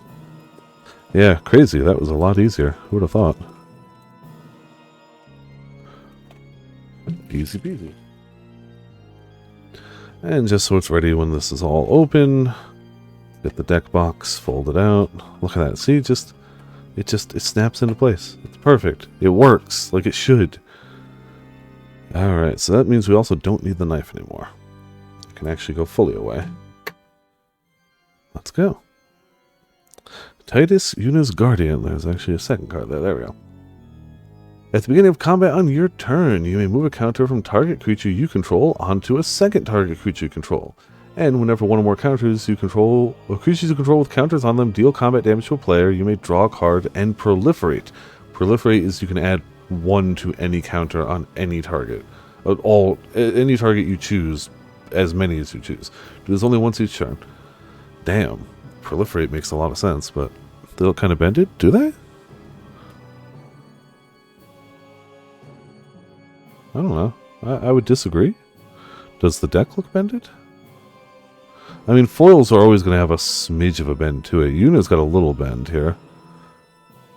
But, like, when they're sleeved up, it's not enough that it'll be a problem. As long as it's not a big bend, I'm okay. It's unavoidable. It's the nature of one side being foiled and one side not. If they foiled both sides, it wouldn't bend. Or if they were thicker cardstock. The Final Fantasy trading card game cards do not bend when they're foiled because they're thicker cardstock. Yuna Grand Summoner. In Grand Summon, you can tap 1 to add mana of any color. When you next cast a creature spell this turn, that creature enters with 2 additional counters on it. The Collector's Pack. Oh, yeah, they're a little prinkled, for sure. You can tell. But it's fine. Again, the foils, it's an unavoidable thing. It's by nature, it's unavoidable the way they make them. Without changing the thickness, the feel, the way the cards are, you can't change that. I'm not saying I love it, but you would have to fundamentally change the way the cards are made to change that. Whenever another permanent you control is put into the graveyard from the battlefield, if it had 1 or more counters on it, you may put that number of 1/1 counters on target creature. Nice. So yeah, this is going to be all counters. Orin, Venerated Guardian. Vigilance and Shooting Star. Whenever Orin attacks, put a 1/1 counter on it. When you do, exile target creature defending player controls with power less than Orin's power until Orin leaves the battlefield. Damn. Alright, just keep swinging with them and knocking things into the sky. Though if they kill them, they come back. Chocobo Knights. Whenever you attack creatures you control with counters on them, gain double strike until end of turn. Damn, it should be everything. Only a select few can become Chocobo Knights. You have to be a skilled rider to achieve some combat merit to become one. Gata and Luzu. Flash. When Gata and Luzu enter, choose target creature you control. If damage would be dealt to that creature this turn, prevent that damage and put that many 1/1 counters on it. Damn. Depending on how hard they were going to hit it, it could get big. Lord Jiskel Guado. At the beginning of each end step, if you put a counter on a creature this turn, investigate. Make a clue token, who you can pay to and sack it to draw a card. Listen to me very carefully, for I shall tell you the truth about my son Seymour. Poor Jiskel. That's okay, he's already dead. Protection Magic. I like that art. We got that one in the bonus. Put a shield counter on each of up to 3 target creatures. If a creature with a shield counter would be dealt damage or destroyed, remove a shield counter instead. Armor of Light, Halt Physical Might. Yeah, kind of nice to just protect 3 things. Especially when you spend all that time putting counters on them, you don't want them to get one shot. Make them at least use 2 spells to do it. Summon Ixion. It's a 3/3 first striker. Turn 1, exile target creature an opponent controls until the saga leaves, which it will. Put a 2 and 3, put a 1/1 counter on each of up to 2 target creatures you control and gain 2 life. Hey, your boy. Summon Yojimbo. 5/5 Vigilance. Turn 1, exile target artifact, enchantment, or tapped creature an opponent controls. Excuse me. Turn 2, until your next turn, creatures can't attack you unless their controller pays 2 for each of those creatures. Turn 4, create X treasure tokens where X is the number of opponents who control a creature with power 4 or greater. Get that money. Summon Ascending. You had to make it a card. Looks great. Wow. I mean, thanks, Spotify, for random. At the beginning of your end step, you may exile target creature you control from a creature card from a graveyard. If you do, create a 1/1 white spirit creature token with flying. Put a 1/1 counter on it if the exiled card's mana value is 4 or greater. Ascending takes them to the far plane where they may rest in peace. Blitzball Stadium. When this artifact enters, support X. Put a 1/1 counter on each of up to X target creatures. Go for the goal! Tap and 3 until end of turn. Target creature gains whenever this creature deals combat damage to a player. Draw a card for each kind of counter on it. It can't be blocked this turn. Lulu, Stern Guardian. Whenever an opponent attacks you, choose target creature attacking you. Put a stun counter on that creature. Okay, so it doesn't stop it from hitting you, but it punishes it and makes it so it can't again for a turn. Proliferate. Oh, you can just proliferate. Nice. If you want everything, you'll end up with nothing. Oh, Waka, Traveling Merchant. Remove a counter from a non-land permanent you control and draw a card. Say, lad, you wouldn't have a bit of gil to lend? Yeah, always lend gil to a Waka. He's a good guy. Hey, the card we saw earlier, but this time with a border. Whenever you put one or more counters on a creature until end of turn, that creature can't be blocked by creatures your opponents control. Damn. And for 1 and tap, move a counter from target creature an opponent controls onto target creature. You can steal their counters? Activate only as a sorcery. Hey, I've got just the thing. That's kind of cool. It's only one counter at a time, but like, if it was important that they had that counter, now they don't. Summon Valfor. It is a 5/4 flyer. Sonic Wings on turn 1. Each opponent chooses a creature with the greatest mana value among creatures they control. Return those creatures to their owner's hands. And for the next 3 turns, tap up to 1 target creature and put a stun counter on it. Alright, yeah. Blast them with wind. Maester Seymour. At the beginning of combat on your turn, put a number of 1/1 counters equal to Maester Seymour's power on another target creature you control. And for 5, Monstrosity X, where X is the number of counters among creatures you control. This creature isn't monstrous, put X 1/1 counters on it and it becomes monstrous. Jeez. Okay. You can play, for 2 mana, the entirety of the Sphere Grid.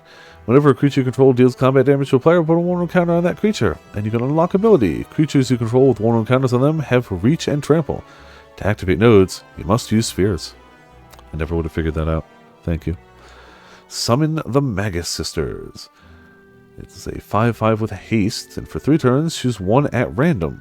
Either combine powers, put 3 1/1 targets on target creature, defense, put a shield counter on target creature you gain 3 life, or fight. This creature fights up to 1 target creature an opponent controls. Trummel Seymour's Butler, another card we saw in the bonus packs. Each other non-token creature you control enters with an additional 1/1 counter on it. And 1 and tap to proliferate X times, where X is the number of non-token creatures you control that entered this turn. Damn. Alright. Good old Eunice decision. Choose 1. Continue the pilgrimage. Sacrifice a creature. If you do, draw a card, then you may put a creature card and or land card from your hand on the battlefield, or find another way. Return 1 or 2 target permanent cards from your graveyard to your hand. Love it. Love it. Hate that you have to sack a creature. Love how perfect it is. Oh hey, Eunice Whistle. Reveal cards from the top of your library until you reveal a creature card. Put that card into your hand and the rest on the bottom of your library in a random order. When you reveal a creature card this way, put X 1/1 counters on target creature you control, where X is the mana value of that card. Hot damn. Kimari, a Valiant Guardian. Vigilance, Ronso Rage. At the beginning of combat on your turn, put a 1/1 counter on Kimari and tap target creature an opponent controls. Then you may have Kimari become a copy of that creature, except its name is Kimari, Valiant Guardian, and it has Vigilance and this ability. Damn, alright. That's another way of doing like a blue mage thing. Shalinda Yavin Acolyte. Lifelink. Whenever another creature you control enters, put a 1/1 counter on that creature if its power is less than Shalinda's power. Otherwise, put a 1/1 counter on Shalinda. Truly, I know nothing of the ways of fighting, but I do know some white magic. Very helpful. Sin Unending Cataclysm. Man, some great names. Flying Trample. As Sin enters, remove all counters from any number of artifacts, creatures, and enchantments. Sin enters with X 1/1 counters on it, where X is twice the number of counters removed this way. When Sin dies, put its counters on target creatures you control, then shuffle this card into its owner's library. Damn. Eat the counters, gain double. When it dies, dump it all on something. Waka, Devoted Guardian. Reach and Trample. Whenever Waka deals combat damage to a player, destroy up to 1 target artifact the player controls. Of course, he hates Machina because of his racism. But don't worry about that. He gets better. And put a 1 counter on Waka. Blitzball Captain. At the beginning of your end step, if a counter was put on Waka this way, put a 1 counter on each other creature you control. Nice. Alright. Collective Effort. Sometimes you kind of just gotta grind down some rails, you know? This is how it goes. So you have to pay 3, but you can escalate. You can pay more. You can tap and untap creature you control for each other chosen beyond the first. Okay. Thus the collective effort. You can choose 1 or more. Destroy target creature with power 4 or greater. Destroy target enchantment. Put a 1/1 counter on each creature target player controls. You would probably target yourself, but you know. Damning Verdict. Destroy all creatures with no counters on them, which should be... you should be fine, yeah. Yevon is embodied by Eternal. Unchanging continuity summoner. Those who question the truths, they are traitors. Ah, farewell.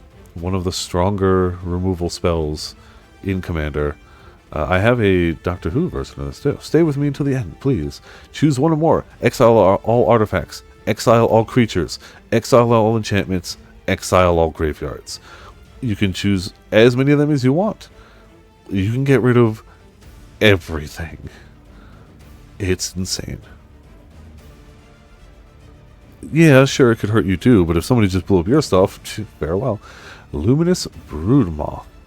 Flying. Whenever a creature you control without flying dies, return it to the battlefield under its owner's control with a flying counter on it. Did you kill my thing? No, you didn't. Now it has wings. Don't bother going after all of them. Cut the ones that matter and run. Ah, good old tutorial fights. Another great choice for iconic scenery. Promise of Loyalty. Each player puts a vow counter on creatures they control and sacrifice the rest. Each of those creatures can't attack you or planeswalkers you control for as long as it has a vow counter on it. Listen to my story. This may be our last chance. Resourceful Defense. Whenever a permanent you control leaves the battlefield, if it had counters on it, put those counters on target permanent you control. And for 5, move any number of counters from target permanent you control onto a second target permanent you control. Moving stuff around, yeah. Scholar of New Horizons. This creature enters with a 1/1 counter on it, and tap and remove a counter from a permanent you control. Search your library for a Plains card, reveal it. If an opponent controls more lands than you may put that card on the battlefield tapped. If you don't put the card on the battlefield, put it into your hand, then shuffle. Jeez, it's a lot of text, but I get it.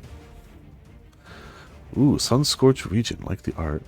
Flying. Whenever an opponent casts a spell, put a 1/1 counter on this creature and you gain a life. Guardian Worm, Evray, the great sacred beast, protector of Brevel. Together forever.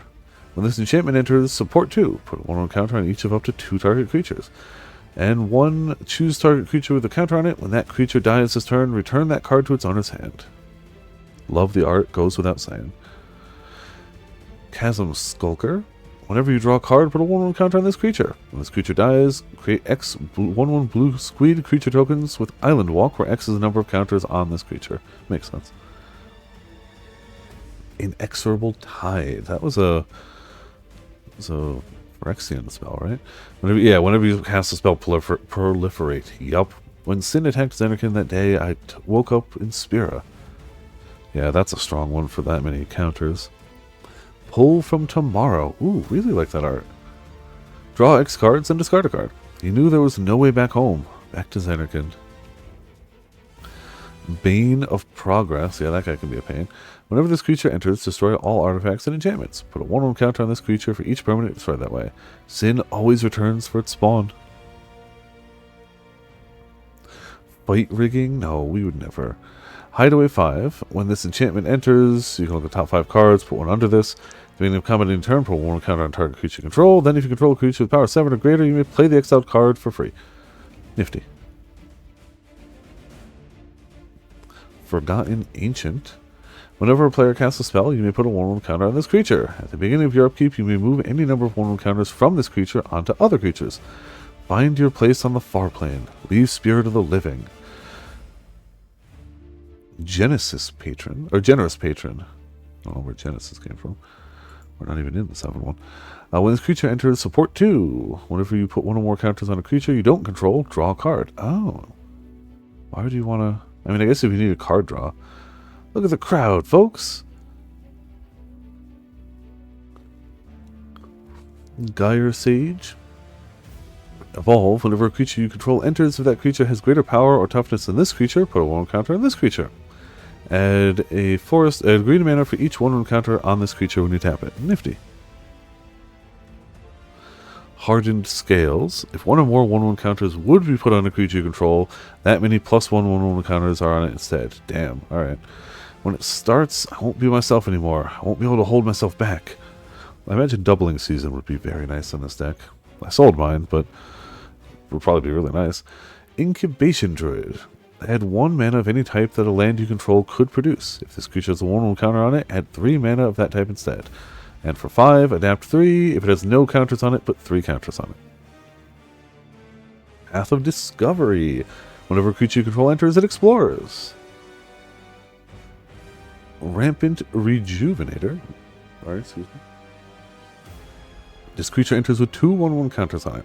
When this creature dies, search your library for up to X basic land cards, where X is this creature's power, put them on the battlefield, then shuffle. Tireless Tracker. Landfall. Whenever a land control enters, investigate. When you sacrifice a clue token, put a 1/1 counter on this creature. Nice little self-contained bit there. Altered Ego. This spell can't be countered. You may have this creature enter as a copy of any creature on the battlefield except it enters with X additional 1/1 counters on it. Damn. Endless Detour. The owner of target spell, non-land permanent, or card in a graveyard puts it on their choice of the top or bottom of their library. I'm scared of lightning. Let's rest. Please, pretty please. Poor Riku. Having to go through the Thunder Plains. Fathom Mage. Evolve. Whenever a creature you control enters, if it has greater power, yeah, I've seen that. Whenever 1/1 counter is put on this creature, you may draw a card. Very nice. Walking Ballista. Great choice of a monster for it. This creature enters with X 1/1 counters on it, and 4 mana, put a 1/1 counter on this creature. Remove a 1/1 counter from this creature, deals 1 damage to any target. So once it's got enough counters, you can just start destroying stuff. We're hitting the land section. Brushland, we saw, it's the Calm. Canopy Vista, we saw, it's Midel. Exotic Orchard, we saw, it's Guadalsalam. Flooded Grove, this is what spheres are made of. It absorbs and preserves people's memories. We've probably seen most of these by now, but Fortified Village we saw. Glacial Fortress we did not. For as long as their nation has warred with Dravania, there have been Asgardians who instead chose to ally themselves with the dragons. Shiva is said to have been among the first, hence why the heretics revere her as a saint. Yes, she allied herself with dragons, and I cannot imagine why she would possibly have done that. She definitely didn't want to just bang a dragon. We got 100 hard sleeves and 200 soft, and the binder came with at 25. Is it a top loader binder, or is it a just regular sleeve binder? The entire river glows like a sea of stars. Interland Harbor. Overflowing Basin. They say that clouds of fireflies gather here when the night falls. Top loader. Okay. Yeah, thankfully it's easy enough to get more if you need them. Yeah, no, thing would... yeah, you did mention that. It is absolutely huge. I have one, but I haven't filled it with much. The excitement here has reached a fever pitch as the opening ceremony gets underway. Port Town. Prairie Stream. Hydatos, a reference to the watery disposition. This will be the last corner of the island that the expedition will need to contend with. Got some Eureka art for land. Nice. Sky Cloud Expanse. Deep within the sea of clouds, beyond treacherous winds and swirling rocks, lies a land like no other. Isles, nay, pristine jewels, clustered around a massive floating crystal. Diadem stuff. Sungrass Prairie we saw with chocobos. Sunpetal Grove we saw. Temple of Enlightenment. First down the moonflow to the Guado city of Guadosalam. Then we cross the Thunder Plains to the Temple of Macalania. 100 cards, yep. It's a 99 card deck plus the 1 commander, so it's 100 cards, yes. Temple of Mystery. Remian Temple, once a great religion center in the Calmlands, lost after the Battle of Sin. Temple of Plenty. Kilika Temple is the Temple of Fire. Even the Cloister of Trials is engulfed in flames. Those who disobey the precepts and enter unsanctioned may forfeit their lives. Don't have enough. That's fair. You'll be fine. As this, come, Summoner, I will bestow you with my power, the Dark Aeon Anima. Hell yeah. Destroy Evil. That's great art for that. Choose one. Destroy target creature with toughness 4 or greater. Destroy target enchantment. So it is you, after all, who will send me. But even after I am gone, Spira's sorrows will prevail. Grateful Apparition. Flying. When this creature deals combat damage to a player or planeswalker, proliferate. Path to Exile. It's definitely not what I'm going to be playing after the stream. Exile target creature. Its controller may search the library for a basic land card. Put that card into the battlefield tapped and then shuffle. This is your story. It all begins here. Man, crazy how they had Sin-sucking Titus as a card art. But you know, that is where everything begins. An offer you can't refuse. Counter target non-creature spell. Its controller creates 2 treasure tokens. Alright, I'll work, Titus. Dusk Shell Crawler. When this creature enters, put a 1/1 counter on target creature. Each creature you control with a 1/1 counter on it has trample. Ha, that one looks slow, scoffed Titus. It's also tough. Let me handle this, replied Orin. Farseek. Search your library for plains, island, swamp, or mountain. Put it into the battlefield, tap, then shuffle. On a journey, studying the history of our world. Spira, seeking its stories and secrets. Works really fun in OP. I believe it. Mine, I'm not far enough for mine to be too strong, but it's not bad. Inspiring Call. Another one they had to make. Draw a card for each creature you control with a 1/1 counter on it, which could be infinite. Those creatures gain indestructible intent a turn. Ha ha ha ha ha ha ha ha ha. The amount of people who take that scene out of context and quote it as an example of bad voice acting needs to be drastically lower than it is. 3 visits. Search your library for a force card, then put it on the battlefield, then shuffle. If I give up now, I could do anything I wanted to, and yet, even if I was with you, I could never forget. You the NPC while this work does all the damage. I mean, that's because he runs 0 DPS builds, but also, cool, hell yeah. Bred for the Hunt. Whenever a creature you control with a 1/1 counter on it deals combat damage to a player, you may draw a card. Think you will win? Do not forget who took your horn. Never forget. Arcane Signet. I have that necklace. Add 1 mana of any color to your commander's color identity. I'm a Blitzball player. Star player of the Zendikar Knaves. Everflowing Chalice. Ah, good art for that too. Multi-kicker. You can pay extra 2 as many times as you want. Artifact enters with a charge counter on it for each time it was kicked. And you can add a colorless for each charge counter on this artifact when you tap it. Soul Ring is a save point this time around. Memories are nice, but that's all they are. Tank Orabot and win. Yeah, why not? Ash Barrens we saw. Evolving Wilds we saw. Forge of Heroes we did not. That's the that's the combat arena. Choose target commander that entered this turn, put a 1/1 counter on it, and if it's a creature and a loyalty counter on it if it's a planeswalker. Nifty. Idyllic Beachfront. This is where I was born. I started Blitz when I was 5. I joined the Arcs at 13, 10 years ago. 10 years and we never won a game. Poor Waka. Nesting Grounds. You can move a counter from target permanent you control onto a second target permanent. Only as a sorcery. A butterfly will lead the way to secret things. I have the red butterflies. Path of Ancestry we saw. It's going to be in all of them. Radiant Grove. Nifty Nifty. Seaside Citadel. I lived in the city of Bavel until 10 years ago. It's the biggest city in Spira. The main temple of Yevon is there. Tangled Islet. Are you heading for Killicut Temple? Just follow this trail. There are poisonous fiends in the forest. Be on your guard. Temple of the False God. It is better for you to die in hope than to live in despair. Let me be your liberator. Oh, the Unalesca fight sucks. Command Tower. That's this version. The city lights go out one by one. The stars fade, then the horizon glows, almost like it's on fire. It's really pretty. I know you like it. Then we hit our lands and tokens. The lands are all the same. They're just the same full art lands from the set. We've got Spirit and Squid tokens, which should be all the way down. Oh, and then they give you just a bunch of counters because this deck's going to use them, but I have dice for them, so nifty. All right.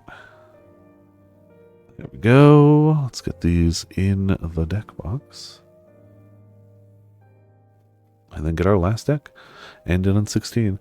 I wasn't sure what I was going to do after stream tonight because I wasn't sure how long, or after this, because I wasn't sure how long this would take.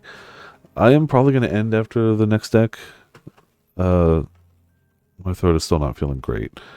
I'm going to make it. I'll make it to the end. Why is this not going flush? Because that's not flush. Okay, hold on. Give it a tiny little push. Snap it into place. There you go. I didn't do that. Cool.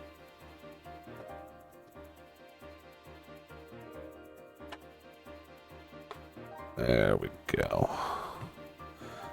Foldy fold. Fold to fold.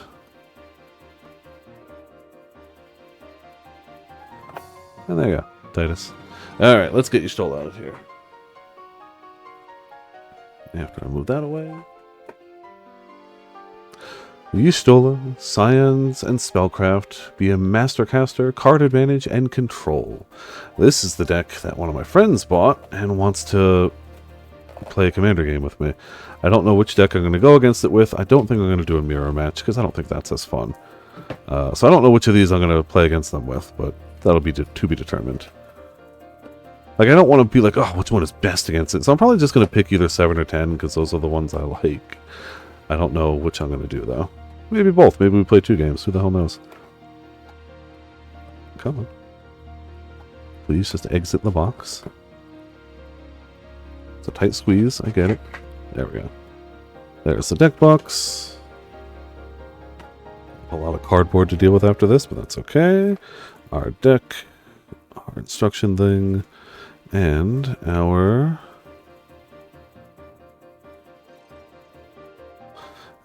I mean, I don't want to alter any of these because I don't want to be a dick. They don't normally play Magic. And if I were to alter one of these with cards I already had, or like go and buy cards, I feel like that would be an explicit dick move. Oh, you mean all art, like the alternate art versions? It's still a mirror, but it's a flexing mirror. And I definitely won't have those because I haven't opened any collector's boosters. But I would still call it a mirror myself. I don't know if others would. There you go. Deck box is good. Let's see what our last... This is my last chance to get any collector's booster things because I'm not opening any regular ones. They are too expensive. I mean, hey, if they suddenly drop by like $50, sure, I'll buy some, but that's not going to happen. They're only going to go up. Alright, we have Hermes, Overseer of Elpis, which will presumably be in here, and Edgar, Master Machinist, which we saw before, but, you know, borderless. Alright, so we got one foil out of all those, and it seems like it's just guaranteed they're borderless cards that are in one of them. We did get one alternate art, too, though. The Valagarmanda. Alright, good old 16. 14, not 16. I think this is the one most people here have played. Not that we don't have other, like, fans of other Final Fantasy games, but I think in terms of Viperland people, 16 is one of the, you know, things that ties a lot together. Alright, so the main commander, Y'shtola, Knights Blessed. At the beginning of each end step, if a player lost 4 or more life this turn, you draw a card. That player could be you. As it's 16, 14, whatever. I'm still sick. I'm trying to cover it up. Whenever you cast a non-creature spell with mana cost 3 or greater, Y'shtola deals 2 damage to each opponent. You gain 2 life. Wants Clive as well. Clive would... I mean, I have a Clive. I could definitely use more Clives. Oh, wait. So I didn't actually... I read that, but I didn't really parse it. Hold on. So at the beginning of each end step, if anyone lost 4 or more life this turn, I draw. Whenever you cast a non-creature spell with mana 3 or greater, Y'shtola deals 2 damage to each opponent, and I gain 2 life. Damn, alright. Graha Tia Scion Reborn. Lifelink, throw wide the gates. Whenever you cast a non-creature spell, you may pay X life for X that spell's mana. If you do, create a 1/1 colorless hero creature token and put X 1/1 counters on it. Do this only once each turn. Excuse me. Alice Louviere, partnered with Alphino. When this creature enters, target player may put Alphino from their hand into their hand from their library, then shuffle. For a strike, and the second spell you cast each turn costs 2 less to cast. Nifty. You'd think Alphino would be the next card on top. They had a chance for what? Champions from Beyond. I love this too. The summoning in all your friends. Called her Short Elf. Short is not a... It's not a creature type. That's the thing. Like, it's not a creature type. Though it would be funny. Like, that's literally just not one that they have for a creature type. When this enchantment enters, create 1/1 colorless hero creature tokens. Light Party. Whenever you attack with 4 or more creatures, scry 2, then draw a card. And a full party, whenever you attack with 8 or more creatures, those creatures get 4/4 until end of turn. Dancers, Chakrams. Job select. You get a hero creature, equips it. Equipped creature gets 2/2, has a lifelink, and other commanders you control get 2/2 and have lifelink. And it's a performer in addition to its other types. So it inherently makes your commander the dance partner, which I think is fun. Summon Good King Mog the 12th. It's a 4/4 flying lifelink. First turn, create 2 1/2 white Moogle creature tokens with lifelink. Next 2 turns, whenever you cast a non-creature spell, this turn create a token that's a copy of a non-saga token you control, probably Moogles. And then the last turn, put 2 1/1 counters on each other Moogle you control. Nifty. Lots of Moogles. Top tier card, Tataru Taru, obviously. When Tataru Taru enters, you draw a card, and target opponent may draw a card. Whenever an opponent draws a card, if that isn't that player's turn, create a tapped treasure token. This ability triggers only once. Thancred Waters. Splash. Royal Guard. When Thancred Waters enters, another target legendary permanent you control gains indestructible for as long as you control Thancred Waters. Whenever you cast non-creature spell, Thancred Waters gain indestructible into the turn. Damn. Alright. All fit in the binder with plenty of space. Hell yeah. Congrats. Here's our boy Alpha now. Partner with Alisei, so if you play this, you can get Alisei from your deck. Vigilance. And whenever you cast your second spell each turn, draw a card. They work together. They work well together because she makes the second spell cost less, and then he gets you to card draw. Blue Mage's Cane. Job select. Get a hero token, and it's equipped. Whenever equipped creature gets mind +02 is a wizard in addition to other types, and has whenever this creature attacks, exile up to 1 target instant or sorcery card from a defending player's graveyard. If you do copy it, you may cast the spell by paying 3 rather than paying its mana cost. Damn. Alright. Blue Mage is awesome to say. Here's the Hermes with a border. Whenever you cast a non-creature spell, make a 1/1 bird creature token with flying and vigilance. Whenever you attack with 1 or more birds, scry 2. For us, there may be no higher purpose than to live for our world, but what of the other living beings out there? Hraesvelgar of the First Brood. Damn. Good looking too. Flying, Vigilance, Ward 2. Shiva's Aid. When Hraesvelgar enters and whenever you cast a non-creature spell, target creature gets 1/0 until end of turn and can't be blocked this turn. Never shall our grief be assuaged nor our loss forgotten. Observed Stasis. Whenever enchant creature an opponent controls at instant speed, when the Sora enters, remove enchanted creature from combat, then draw a card for each tap creature that control controls. Enchant creature loses all abilities and can't attack or block. Cool. Full double-sided page left in the binder. Damn, alright. Eye of Needhog. Enchanted creature is a black dragon with base power and toughness 4/2, and has flying and death touch and is goaded. It attacks each combat if able, and attacks a player other than you if able. When Eye of Needhog is put into the graveyard from the battlefield, return it to its owner's hand. Bandaniel, Telophorai Ascian. Whenever you cast an instant or sorcery spell, Surveil 1. At the beginning of your end step, each opponent may sacrifice a non-token creature of their choice. Each opponent who doesn't loses 2 life for each instant or sorcery card in your graveyard. Damn. Ooh. I'm surprised it just comes with this. This is a card that's actually raising in value, as we discussed the other night when we were actually playing the Magic Arena. Job select, it comes in with a token. Equipped creature is a wizard and has whenever you cast a non-creature spell and whenever you draw your 3rd card each turn, put a 1/1 counter on it. Reaper's Scythe, hell yeah. At the beginning of your end step, put a soul counter on this equipment for each player who lost life this turn. Equipped creature gets 1/1 for each soul counter on this equipment, and this is an assassin. Not bad. Transpose. Draw a card, then discard a card, you lose 1 life. If the spell is cast from your hand, make a 0/1 black wizard creature token with the usual stuff. And rebound. If you cast a spell from your hand, exile it as it resolves. At the beginning of your next upkeep, you can cast it for free, but then it goes away.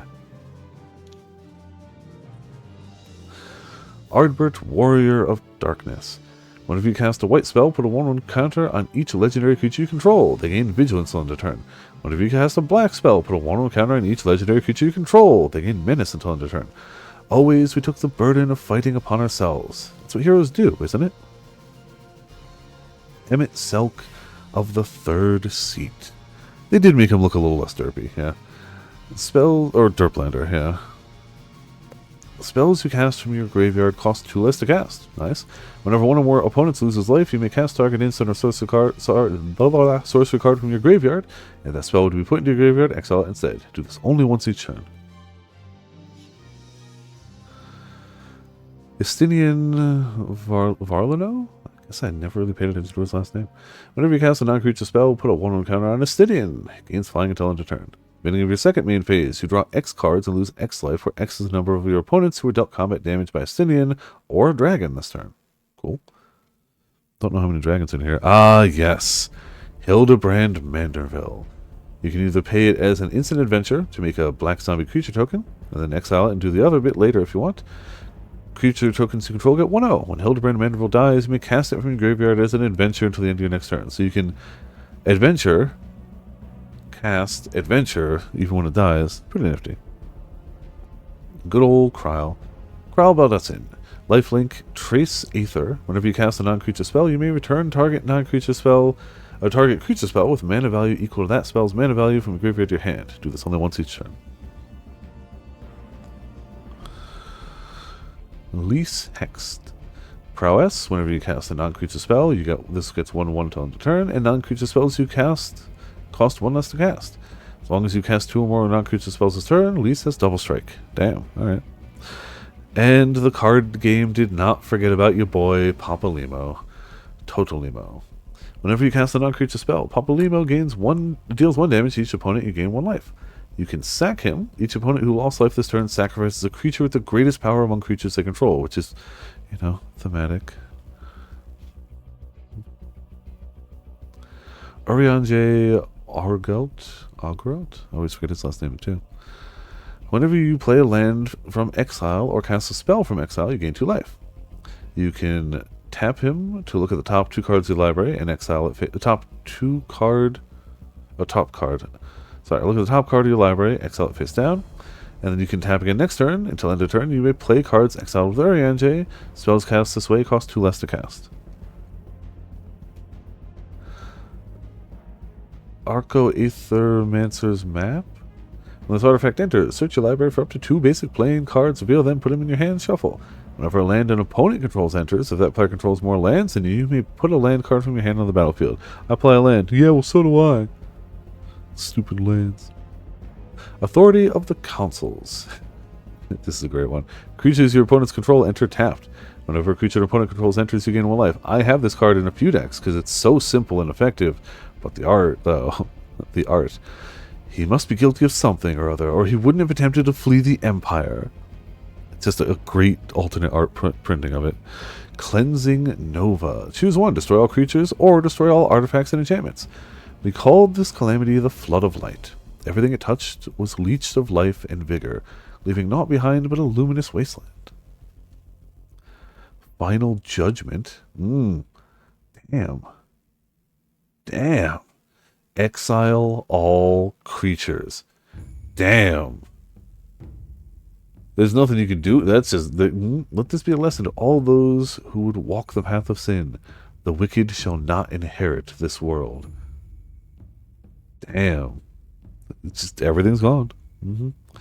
Archmage Imperatus.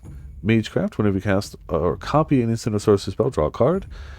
If you are ever to become a capable astrologian, you must believe in the path laid out before you, and in your power to read it, follow it, and ultimately control it.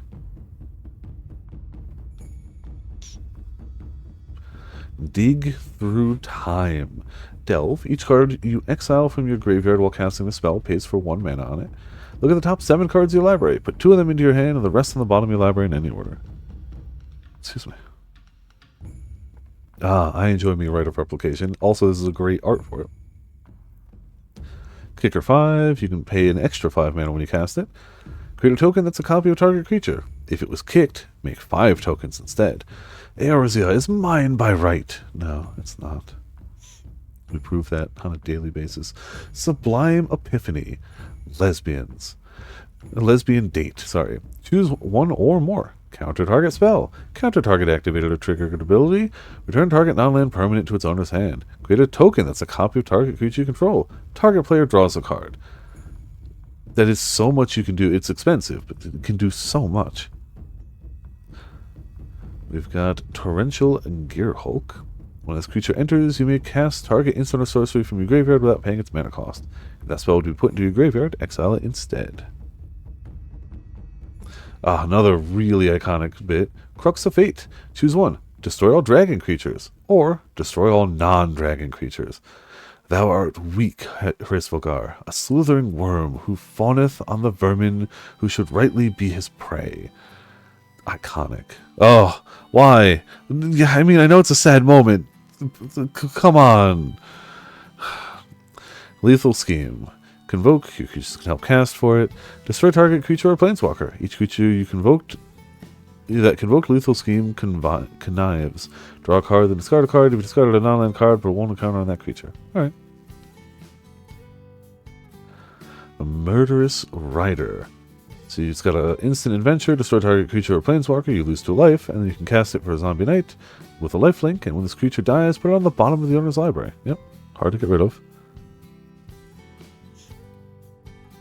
Baleful Strix. Flying Death Touch. When this creature enters, draw a card. Great card. Simple, inexpensive, flying Death Touch, real big deterrent to attackers. Skatons are mind-quickening owls, granted sentience via powerful magics, much in the same way toads are transformed into progos. Vindicate. Destroy target permanent. Remember us. Remember that we once lived. Another moment you have to put into card form, like you have to. Void Rend. The spell can't be countered. Destroy target non-land permanent. I expect some Void Center are more intelligent than others. Perhaps those ones simply do not understand our words. Coveted Jewel. This artifact enters, draw 3 cards. Add 3 mana of any one color. Whenever one or more creatures an opponent controls attacks you and aren't blocked, that player draws 3 cards and gains control of this artifact. Oh, so if they really want you to block. Interesting, though. Tome of Legends. Man. Now, did you ever think that you could play a Magic card that gave you sticker PTSD? Because here you go. Here it is. It's the card. This artifact enters with a page counter on it. Whenever your commander enters or attacks, put a page counter on this artifact. You can pay 1 and tap to remove a page counter and draw a card. You do be that way. Choked Estuary. The Imperials have not gained any ground since our last battle, but neither have we. Dark Order Catacombs. Thought to have been built by the Nemean civilization which thrived in the area some 15 centuries ago. The palace appears to have been dedicated to their patron deity, Ocean the Wanderer. Desolate Mire. To the south of here lies the Veldt. 'Tis a wild and dangerous land inhabited by all manners of ferocious beasts. We did see that one. Whoops. Drowned Catacombs. The maze that surrounds the base of the tower is known as the Labyrinth of the Ancients. Yeah, it is. Exotic Orchard, we saw. Bedied Hearth, or Heath, we saw. Glacial Fortress, got a Shaman Siva. Isolated Chapel, we saw. At this rate, we've probably seen most of them. Port Town, we've seen. Prairie Stream, we've seen. Still really like Scavenger Grounds a lot. I think that's a great, view. Hold on. Shine Shadow Snarl, we did see that. Reports of bloody carnage have reached the Crystarium, and the guard has deployed in force to answer to Holmes' plea for... We did, we saw it early on, though. Skycloud Expanse we saw. Sunken Hollow. Haunting the depths of what is now Lochseld, Skella's silent walls, Lord ventures into the salt-laden waters with the promise of mysteries unsolved and treasures unclaimed. Sunken Ruins. Ooh, that had to be a card, didn't it? Look closely. Emmett Selk has not simply reclaimed these ruins, he has layered the semblance of an entire city upon them. Yeah, you have to have Amaro there, right? Right?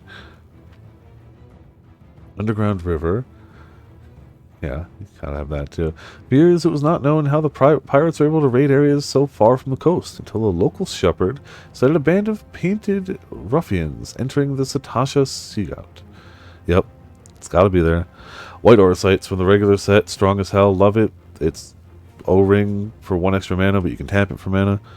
Sage's Newless, also nice, I like it. Circle of Power, gotta have ley lines. You can't have your solo without ley lines. Cut a Deal. Each opponent draws a card, then you draw a card for each opponent who drew a card this way. A strong Eorzea will ever have need of a strong Ul'dah. Good art there, too. Lingering Souls. Create 2 1/1 white spirit creature tokens with flying, and it can flash back. Strange as it may seem, the longer I linger here, the less the matter of my epitaph concerns me. Swords to Plowshares. Ooh. Exile target creature. Its control against life equal to its power. The refreshing caress of the wind. The soothing whisper of the waves. How liberating. Ooh. Hypnotic Sprite. So you can cast it as an instant adventure, counter target spell with mana value 3 or less, and then you can cast it for a flying 2/1 fairy. Into the Story. The spell costs 3 less if an opponent has 7 or more cards in their graveyard. Draw 4 cards. Hear, feel, think. Propaganda. Love Propaganda as a card. Creatures can attack you unless their controller pays 2 for each creature they control that's attacking you. Hell yeah. Screw your mana. Don't attack me. Barring a few exceptions, we've detained all those with allegiance to the Scions. The Rising Stones is also under our control. I love that Alphino's lowest moment in his entire life is just a card you can play now. Love it. Bastion of Remembrance. When this enchantment enters, make a 1/1 white human soldier creature token. Whenever a creature controlled dies, each opponent loses 1 life and you gain a life. The legacy of Gaius von Balsar is a towering monument to imperial tyranny. Pray return. Oh, I don't know if there is one, actually. Exsanguinate. It's still one of my favorite words. Each opponent loses X life. You gain life equal to that life. Life lost this way. As the fight wore on, blood began to soak through his armor, spreading to every ilm of his body. But when it began to rise and envelop him in a mist, I realized it wasn't blood, but something dark and twisted. Gotta have dark nights. It's normal. Snuff Out. If you control a swamp, you may pay 4 life rather than pay the spell's mana cost. Destroy target non-black creature. It can't be regenerated. I honestly can't believe she made it onto a card too. Look, Avari, all those people have come to make you a gift of their souls.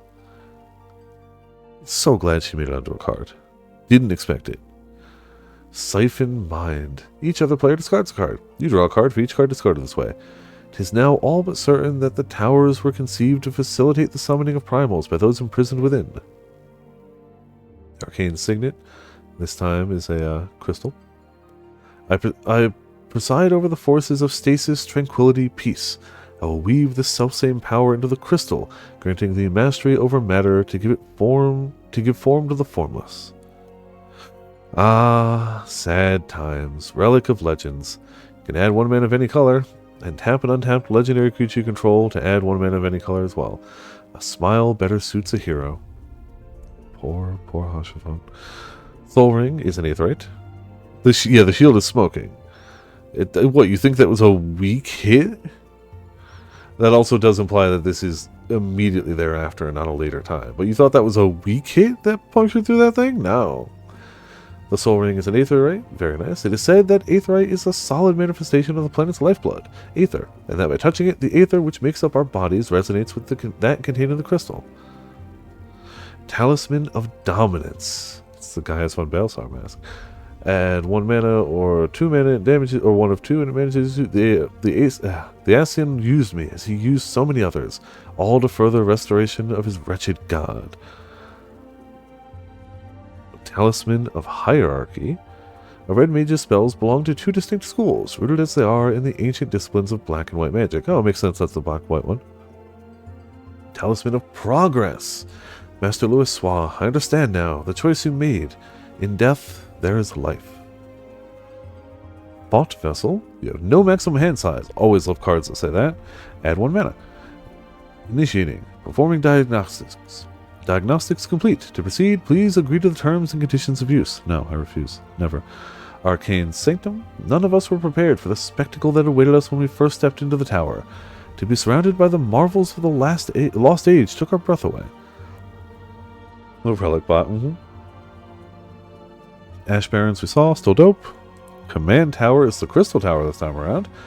To dizzying heights it rises, the gleaming spire, its tip threatening to pierce the blinding canopy. There it will all begin anew, between dark and light, the pure and the corrupt, the one true struggle. Contaminated aquifer, with Gunhilder's blades and the Warrior of Light leading the charge. It's only a matter of time before Castrum Lacus Litori is ours. Damn. Didn't expect that. Alright, nifty. It's a Bosha card. Demolition Field we saw earlier. Looks like it's the same art. Nifty. Evolving Wilds we saw. Idyllic Beachfront we saw. Path of Ancestry we saw. Sunlit Marsh we saw. Yes. Temple of the False God we saw. And we hit our lands and tokens. Land. We've got Hero Spirit. Hero. Oh, it's probably one of each type of hero. Hero.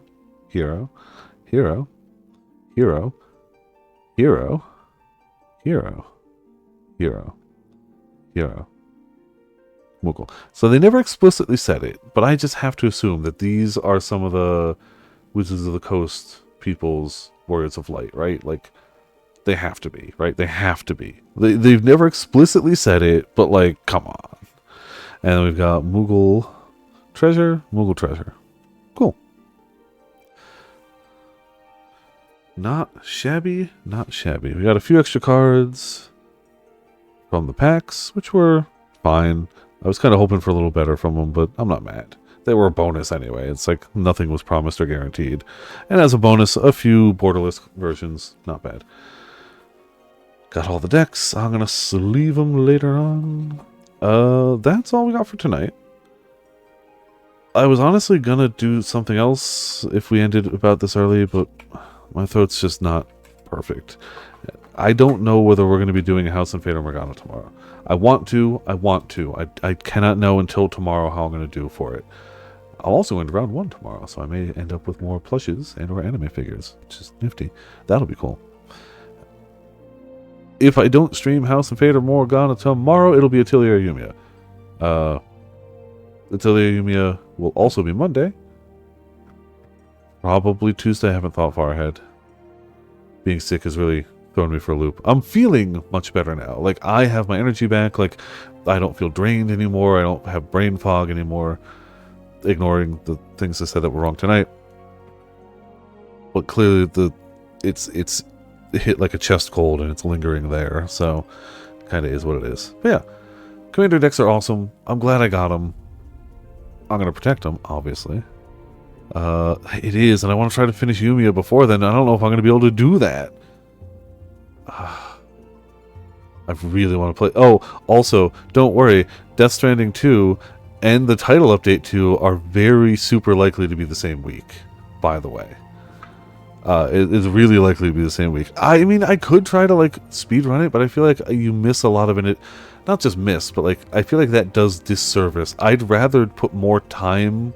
I'd rather stretch out the Atelier game and have it broken up by other things than try to just speed through it. Which is probably what's going to happen. It happened to me with some of the Ryza games too, where it's just, it occurred between too many other things and it got spread out, and I'm okay with that. It's not ideal, but it's more ideal than trying to speed through it. I don't think that does a game justice, especially not a game like Atelier. For now, though, thank you all for tuning in. Thank you all for watching. Giant heckin' shoutouts. Holy jeez. We had 7th popping by, just casually dropping 5 gifted subs, kicking off a hype train. Ark dropping by and being like, hell yeah, let's keep the train going.